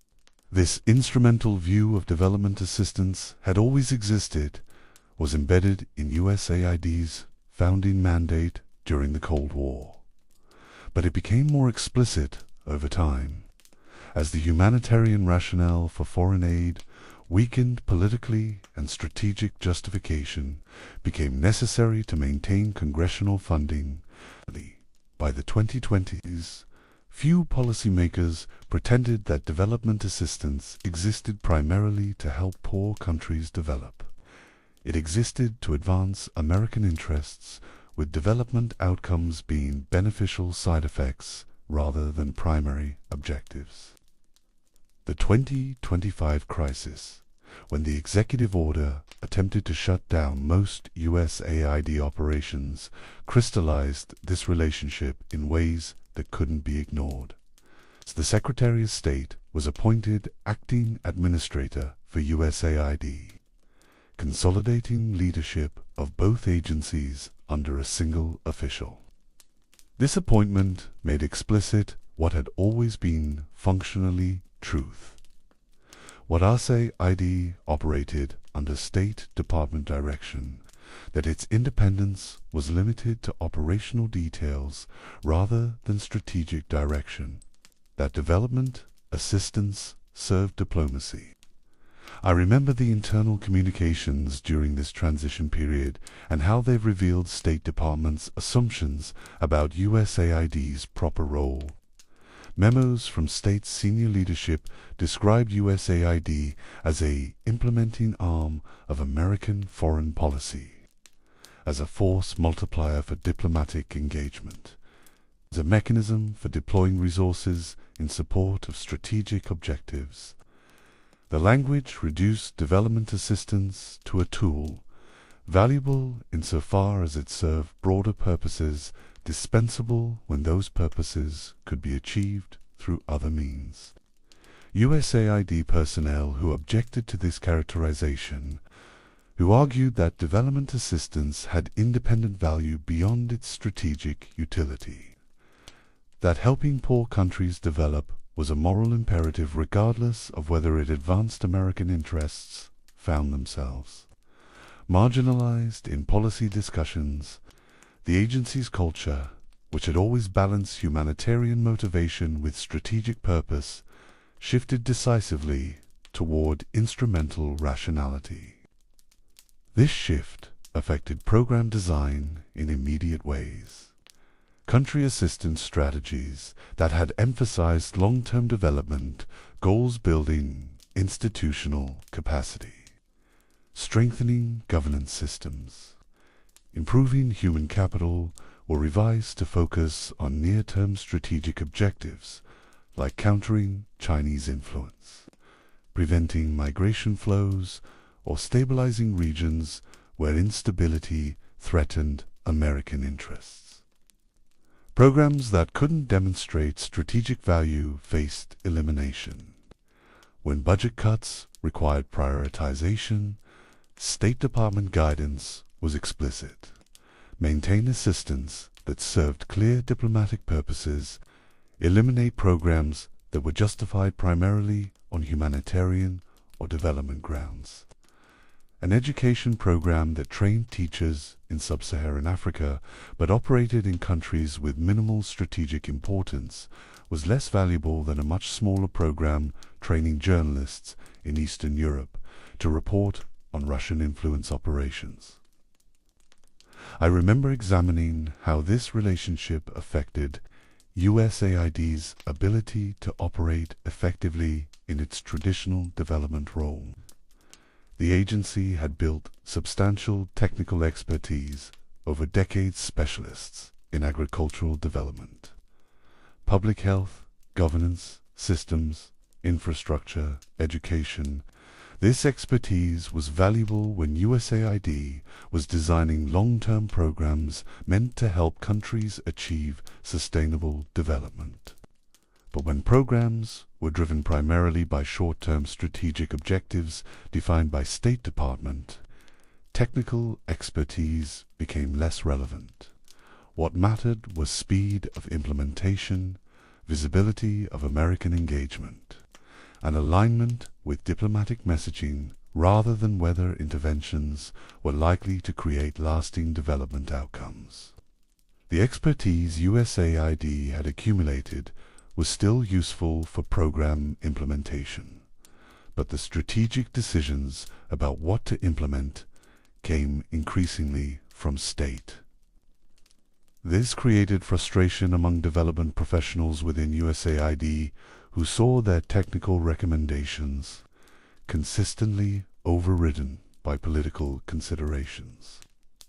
An agricultural specialist might identify interventions that would significantly improve crop yields and food security, only to find that funding went instead to a country where agricultural need was minimal but where visible. American assistance served diplomatic purposes. A governance expert might design programs to strengthen institutions, only to see those programs scaled back because they threatened relationships with governments state deemed strategically important. The relationship also affected how USAID interacted with other development actors. When the agency operated with greater independence, it could coordinate with multilateral organizations like the World Bank or bilateral aid agencies from allied countries. Based on development effectiveness considerations, programs could be designed jointly, funding could be pooled, approaches could be harmonized to maximize impact. But as USAID became more explicitly subordinate to State Department's strategic direction, this coordination became more difficult. Other development agencies, particularly those from European countries, were skeptical of American assistance that was so obviously instrumentalized for foreign policy purposes. They worried that coordinating with USAID would compromise their own program's humanitarian character, or that joint programs would be perceived as serving American strategic interests rather than recipient countries' development needs. This growing isolation undermined USAID's effectiveness even when pursuing legitimate development objectives. Development work benefits from coordination when multiple donors support complementary programs, when approaches are harmonized, when recipient countries don't face conflicting demands from different aid agencies. As USAID became more obviously a diplomatic tool, its ability to participate in effective donor coordination declined. I remember the career trajectories of senior USAID leadership and recognizing how they reflected the agency's subordination to state. Increasingly, USAID administrators came from diplomatic backgrounds rather than development expertise. They'd spent careers at State Department or in other foreign policy roles, bringing diplomatic sensibility but limited understanding of development challenges. Their appointments signaled that managing diplomatic relationships was more important than technical expertise in development programming. This leadership pattern shaped the agency from the top. When administrators viewed their primary responsibility as supporting State Department objectives rather than maximizing development effectiveness, that orientation cascaded through the organization. Mission directors were selected based on diplomatic skills rather than development expertise. Program officers learned that career advancement required alignment with diplomatic priorities. The institutional culture shifted toward viewing USAID as a foreign policy agency that happened to use development tools rather than a development agency that operated within foreign policy constraints. The legal independence Congress had established in 1998 provided institutional resiliency. Agency couldn't be casually eliminated, couldn't be merged into state without legislative action. But operational control remained firmly within State Department's diplomatic hierarchy. The independence was structural rather than functional, protecting USAID's existence without protecting its autonomy. I remember standing back from this analysis and recognizing the fundamental tension. Development assistance, done effectively, requires long-term commitment, technical sophistication, and sustained engagement even when short-term political considerations might suggest different priorities. But foreign policy requires flexibility, responsiveness to changing circumstances, and willingness to sacrifice long-term objectives when immediate interests demand it. These two imperatives, effective development and responsive diplomacy, were often incompatible. By subordinating USAID to State Department control, the architecture prioritized diplomatic responsiveness over development effectiveness. Programs would serve foreign policy even when that service undermined their development objectives. Assistance would flow based on strategic calculations even when those calculations directed resources away from where they could do the most good. Development aid would always serve foreign policy. The only question was how transparently that relationship would be acknowledged. The 2025 consolidation under State Department leadership represented maximum transparency, a frank admission that USAID existed as a diplomatic tool, that development outcomes were secondary to strategic objectives, that humanitarian justifications were useful for maintaining public and congressional support, but weren't the actual reason the agency existed. The axis was explicit, the subordination was complete, and any pretense that development assistance operated independently from foreign policy imperatives, that humanitarian objectives might sometimes override strategic calculations, that helping poor countries develop was valuable regardless of whether it advanced American interests, those pretenses had become increasingly difficult to maintain. The architecture had always included this relationship. The foundation had always rested on State Department priorities. Now the structure was simply being honest about what it had been designed to accomplish from the beginning. Projecting American power through development assistance, serving diplomatic strategy through humanitarian programming, pursuing foreign policy objectives through the mechanisms of aid rather than the mechanisms of warfare. The machine continued operating, but what it produced was influence rather than development, dependencies rather than capacity, strategic advantage rather than sustainable growth. The axis was revealed, the subordination was formalized, and the fundamental purpose serving American interests globally through civilian rather than military means had never been clearer. I remember the political messaging that accompanied the 2025's dismantling attempt, the careful construction of public justifications for what was ultimately a strategic decision about how America should project power globally. Press conference microphones arranged in neat rows, the careful framing of institutional critique, the selective presentation of evidence designed to build political support for transformation rather than merely policy adjustment. The White House communications strategy was sophisticated in its simplicity. Reports that waste and abuse runs deep within USAID, that the agency was unaccountable to taxpayers, that oversight had failed. The messaging emphasized fiscal responsibility. Agencies spending billions annually should demonstrate that spending achieves tangible results. When it couldn't, elimination became a reasonable response rather than ideological attack. The cited examples were specific, carefully selected for maximum political impact. $1.5 million for diversity, equity, and inclusion programming in Serbia. $47,000 for what conservative media characterized as a transgender opera in Colombia. $75,000 for a feminist art collective in Ecuador. Grants for gender studies programs in Pakistan, climate activism in Africa, media training in countries that opposed American interests.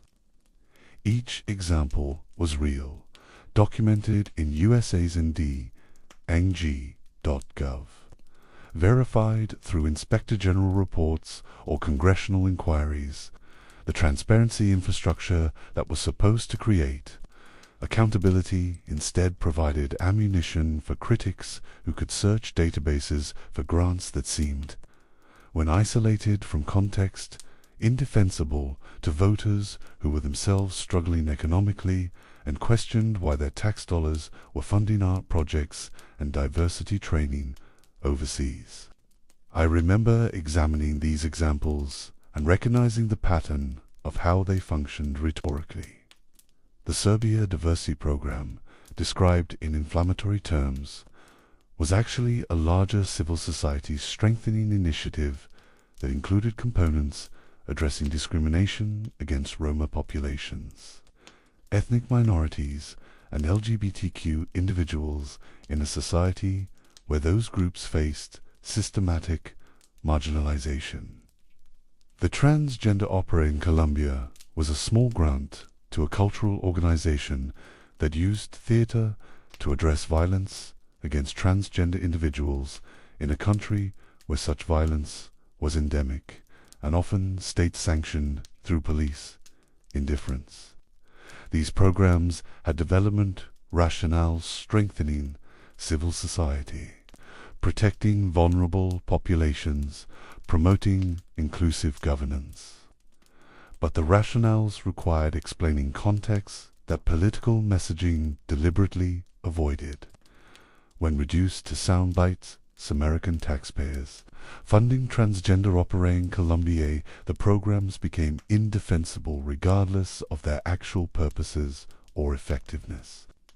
The White House amplified these examples through coordinated messaging across political appointees, conservative media outlets, and social media campaigns. Cabinet secretaries cited the examples in congressional testimony. White House press briefings returned to them repeatedly. Social media accounts with millions of followers compiled lists of controversial grants, presenting them as representative of USAID's broader portfolio rather than as outliers within programs totaling tens of billions annually. This selective curation created a narrative.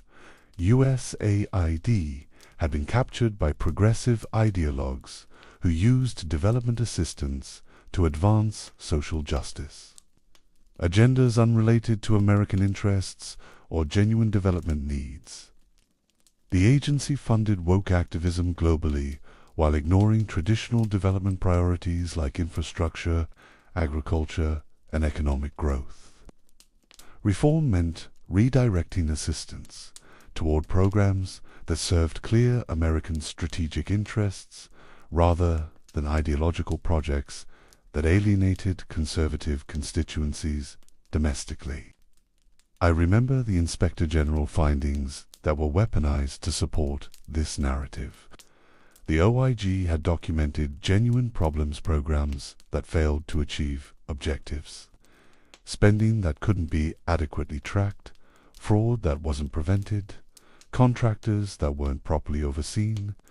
These findings were produced by an independent oversight office doing its job, identifying weaknesses that should be corrected through management improvement.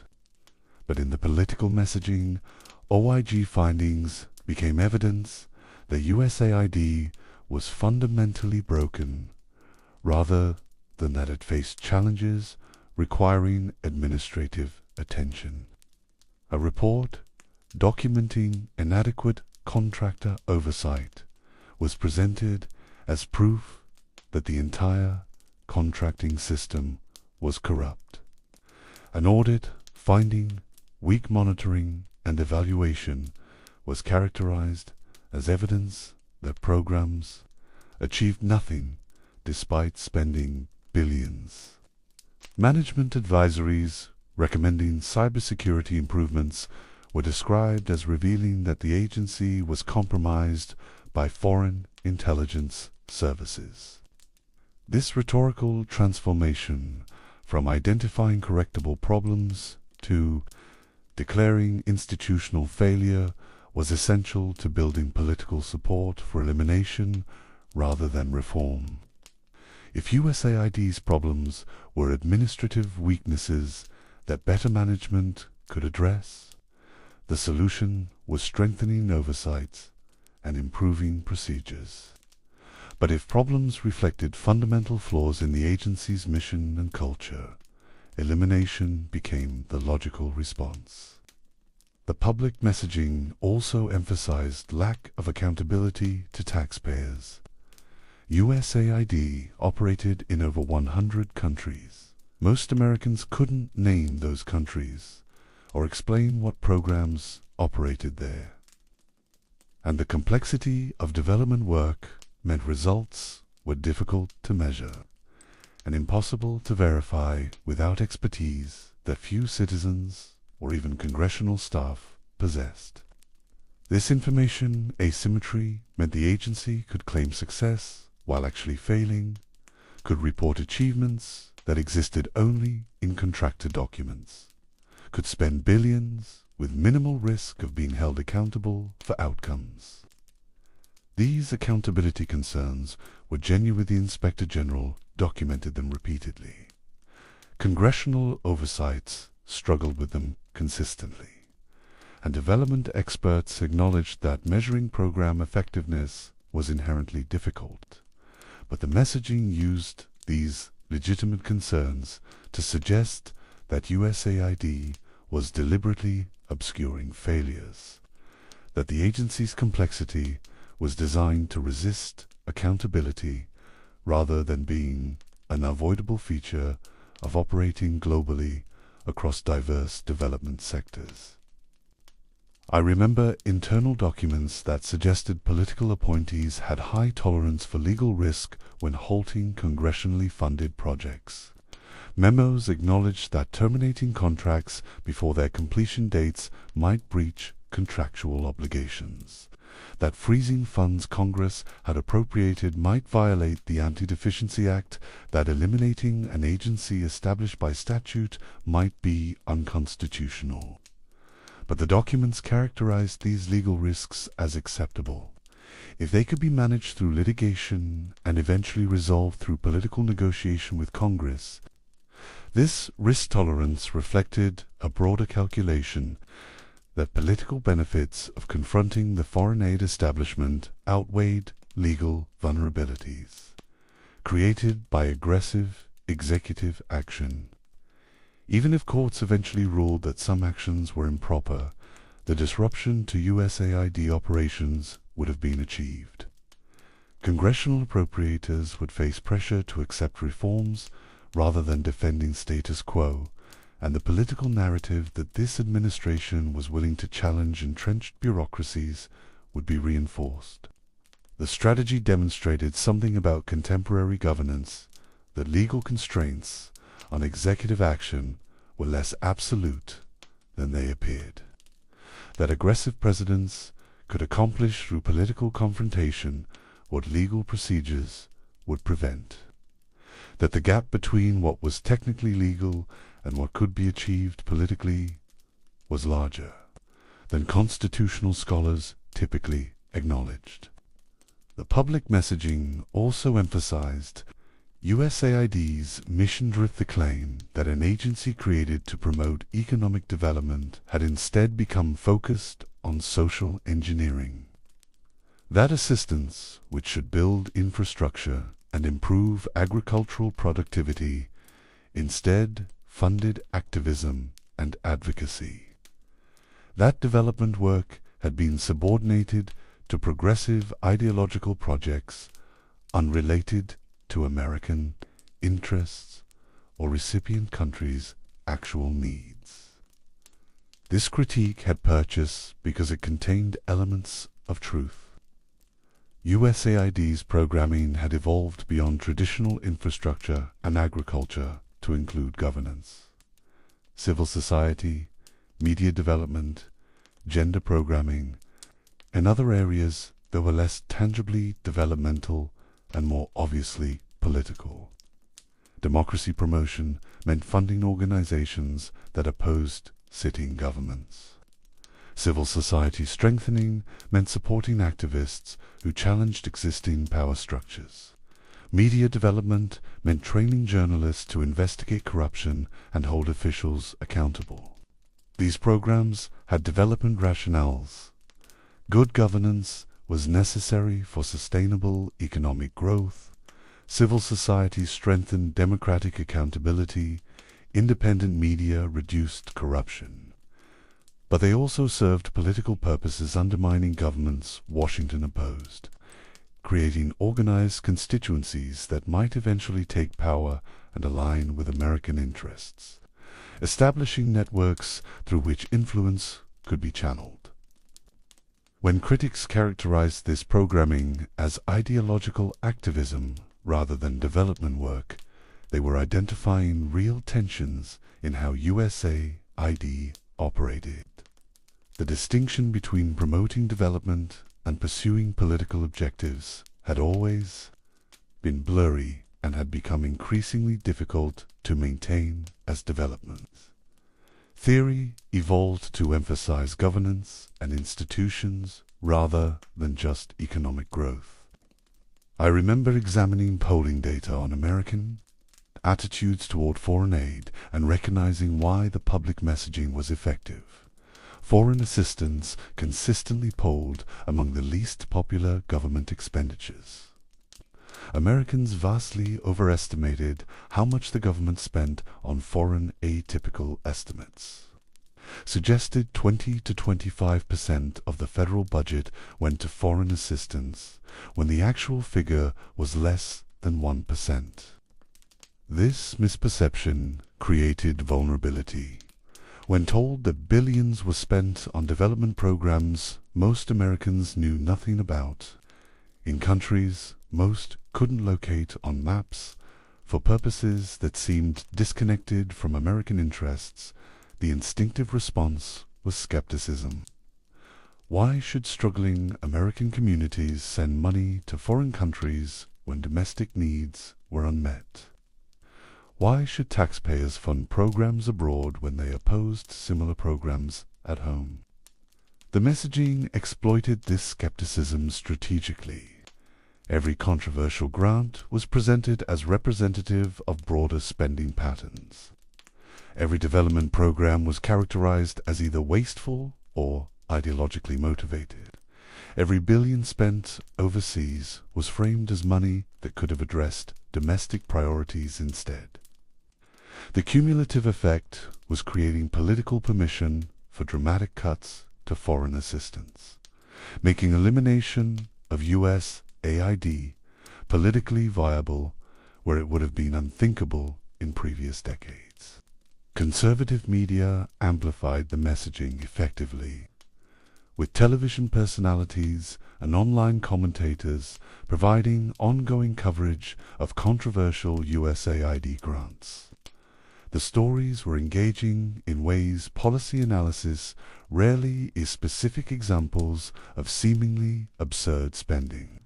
Dollar amounts that seemed unjustifiable, programs that aligned with culture war grievances that motivated conservative audiences.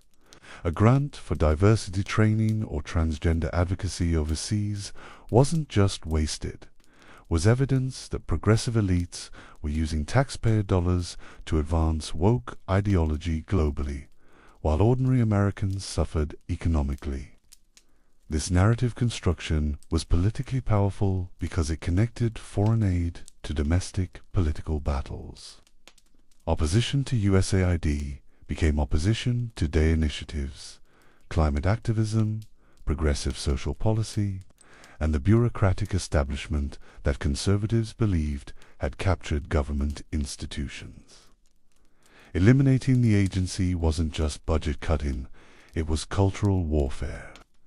Striking a blow against ideological adversaries who had supposedly corrupted development assistance into a vehicle for advancing progressive values globally. I remember the distinction between reform and elimination becoming central to political debate. USAID defenders argued that even if specific programs were questionable, that didn't justify eliminating an entire agency. Problems should be addressed through better oversight, clearer priorities, and administrative improvements. Throwing out the institutional infrastructure that delivered disaster relief, health programs, and agricultural assistance because some grants seemed wasteful was disproportionate response to genuine but manageable challenges.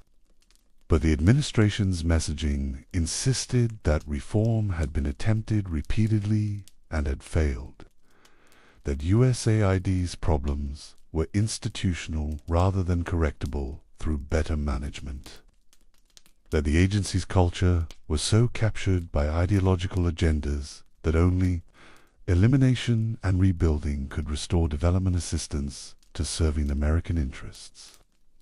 The distinction between reform and elimination was rhetorical rather than substantive. The goal was fundamental transformation that would eliminate the agency as it currently operated, regardless of whether that meant legal dissolution or effective gutting through budget cuts and reorganization. The strategy also included preemptive attacks on USAID's defenders.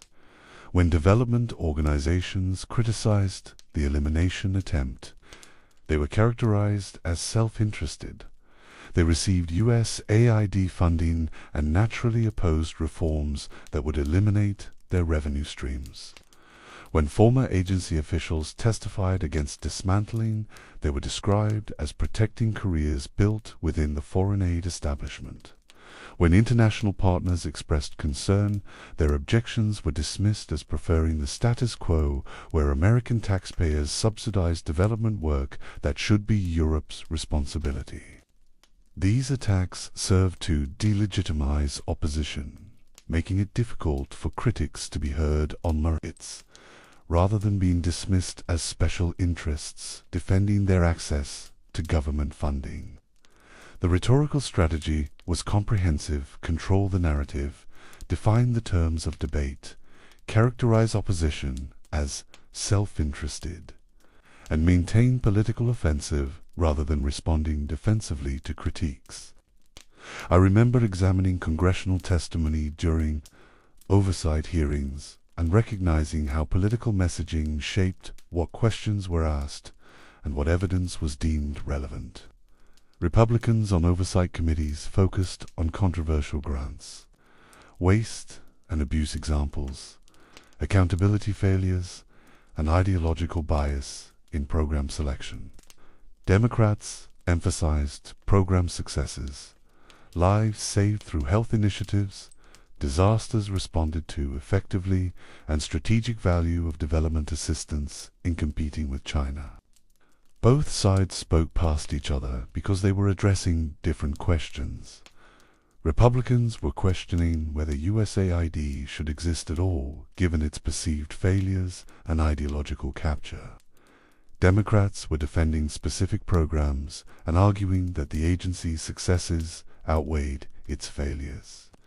Neither engaged directly with the fundamental issue whether development assistance, however effectively administered, served American interests sufficiently to justify its costs. This evasion reflected political reality. Democrats couldn't defend USAID primarily on humanitarian grounds because that justification lacked political support. Voters didn't want to spend billions helping foreign countries out of moral obligation, but they also couldn't fully embrace the strategic justification. because that required acknowledging that development assistance was instrumentalized for foreign policy purposes which undermined humanitarian advocacy groups that were important democratic constituencies. Republicans faced opposite constraints. They couldn't attack USAID purely on ideological grounds that it funded progressive programs. They opposed because that seemed petty when discussing foreign policy. But they also couldn't acknowledge that eliminating the agency would reduce American influence globally, because that undermined their argument that foreign aid was wasteful regardless of its strategic utility. The result was debate that addressed symptoms rather than fundamental questions, that focused on controversial examples rather than systemic issues, that satisfied political constituencies without resolving whether America should maintain a large-scale foreign assistance apparatus, and if so, for what purposes. The public case for reform succeeded in one critical respect. It made dramatic action against USAID politically possible, whether or not the specific examples of waste were representative, whether or not the accountability concerns could be addressed through better management, whether or not the agency's strategic value outweighed its costs. These questions became secondary to the political momentum created by effective messaging that connected foreign aid to broader conservative grievances about government spending, bureaucratic unaccountability, and progressive ideological influence. I remember standing back from all this political messaging, all the carefully selected examples and strategic framing, and recognizing what was actually happening. The debate wasn't really about whether USAID managed programs effectively or whether specific grants were justified. It was about whether America should continue trying to shape global development through civilian assistance, whether the post-World War II architecture of American global engagement should persist, whether the costs of maintaining development assistance capacity outweighed the benefits in a world where traditional tools of influence faced diminishing returns. These were legitimate questions that deserved serious debate. But the debate that occurred was a political campaign rather than policy deliberation, with messaging designed to mobilize constituencies rather than illuminate choices. The controversial grants that dominated discussion represented a tiny fraction of USAID spending, but shaped public perception more than the billions spent on health, agriculture, and disaster relief that attracted less attention because they were less politically controversial. The strategy demonstrated a broader pattern in contemporary governance, that institutional transformation happens through political mobilization more than policy analysis, that examples are more powerful than statistics, that narrative construction shapes outcomes more than careful evaluation of evidence. Whether USAID had become what critics claimed an ideologically captured agency funding, progressive activism globally mattered less than whether enough people believed that characterization to support dramatic action. The public case for reform was made. The political permission for elimination was established. And beneath the rhetoric about accountability and effectiveness, a fundamental decision was being made about what role America should play globally, what tools it should use to advance interests, and whether civilian development assistance remained viable in an era when domestic political support for international engagement had eroded substantially. The foundation was being challenged not just administratively but politically. The architecture faced not just reorganization but potential demolition, and the machine that had operated for 6 decades through multiple administrations and shifting strategic contexts confronted the possibility that it might no longer be politically sustainable regardless of what it actually accomplished in the field. The case was made, the battle was joined, and the outcome would determine not just USAID's future, but whether the model of civilian power projection through development assistance would survive into a future where its strategic utility was questioned and its political support had fractured beyond repair. I remember standing back from all these documents, all these grant databases and organizational charts and legislative histories, and seeing the complete structure for the first time. Not as its creators intend are, humanitarian. Agency designed to help developing nations achieve prosperity, but as it actually functioned, a mechanism for projecting American power globally under humanitarian cover, serving strategic interests while delivering genuine development outcomes. Operating in the space between diplomacy and covert action, where influence could be purchased without acknowledging the transaction's political nature. USAID wasn't failing at its mission. It was succeeding at a mission the public had never fully understood and Congress only partially acknowledged. Born in the Cold War to advance American interests through development assistance, institutionalized by Congress to survive political transitions, interwoven with State Department strategy and intelligence community priorities, the agency had become exactly what Kennedy's administration designed it to be, a tool for competing with the Soviet Union for influence over the developing world. Modified after the Cold War's end to serve new strategic purposes, but never questioning whether strategic instrumentalization of development assistance was appropriate or effective. The architecture, I've described the budgets, the legislation, the organizational structures represents only the foundation.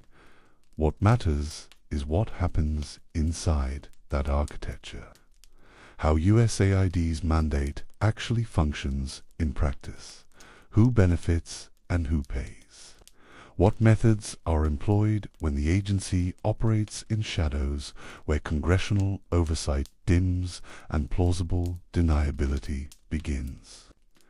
Every element revealed in these 12 chapters was designed deliberately.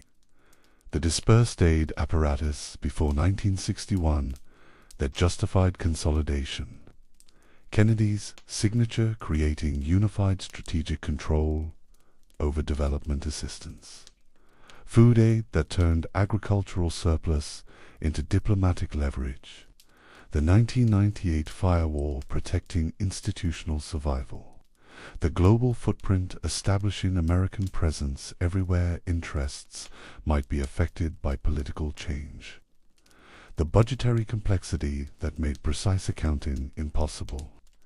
PEPFAR's creation of pharmaceutical dependencies. USA Spending.gov's transparency that revealed transactions without explaining motives. The Inspector General documenting problems that never prevented the machine from operating. The 2025 constitutional crisis exposing limits of executive power over congressionally established agencies. State Department control ensuring development served diplomacy. And the public case for reform demonstrating that political messaging could overcome institutional defenses that legal protections had established. Each chapter documented one component of the architecture. Together, they reveal a system that operates across multiple domains simultaneously. Budget. Appropriations flow through opaque accounts. Contracts are awarded to implementing partners who operate with minimal oversight. Programs are designed in Washington but executed in unstable environments where verification is impossible. Success is measured through metrics that contractors self-report, and strategic objectives are achieved through assistance that maintains humanitarian cover while serving purposes that are rarely publicly acknowledged. The machine functions smoothly, not despite these complexities, but because of them. Opacity creates flexibility. Distributed accountability prevents anyone from being clearly responsible when programs fail. Humanitarian justifications maintain political support, while strategic calculations determine where assistance flows. The architecture is sophisticated precisely because it serves multiple purposes that would be difficult to achieve through transparent, straightforward mechanisms. But this is only the foundation. What I've documented is structured how USAID is organized, how it's funded, how it operates within the federal government's foreign policy apparatus. The structure remains standing, even after the 2025 crisis damaged but didn't destroy it. The legal protections persist. The global infrastructure endures. The budgetary mechanisms continue functioning. Yet understanding the architecture doesn't reveal what operates within it. The mechanisms I've described, the contracting processes, the program design procedures, the coordination with State Departments, these are tools that can be used for various purposes. What matters is the purposes they actually serve, the specific ways development assistance has been weaponized to advance interests that bear little. Relationship to helping poor countries develop. In Part 2, we'll follow the money into darker territory. We'll trace lineage from George Kennan's 1948 memorandum advocating covert political warfare to contemporary programs that blur lines between development assistance and intelligence operations.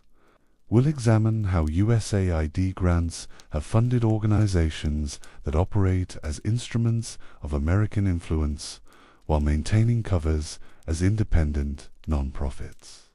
We'll document specific cases where humanitarian programs concealed strategic activities that would have been illegal if conducted directly by government agencies.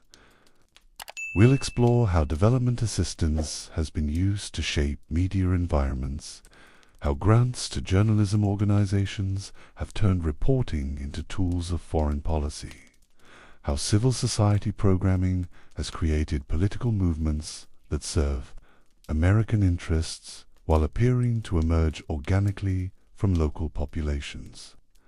We'll trace connections between USAID funding and color revolutions, between democracy promotion programs and regime change operations, between assistance labeled as humanitarian and outcomes that are purely strategic. We'll examine the censorship industrial complex that has emerged in recent years, how development assistance has funded organizations that monitor online speech, that pressure platforms to remove content, that define misinformation in ways that serve political objectives.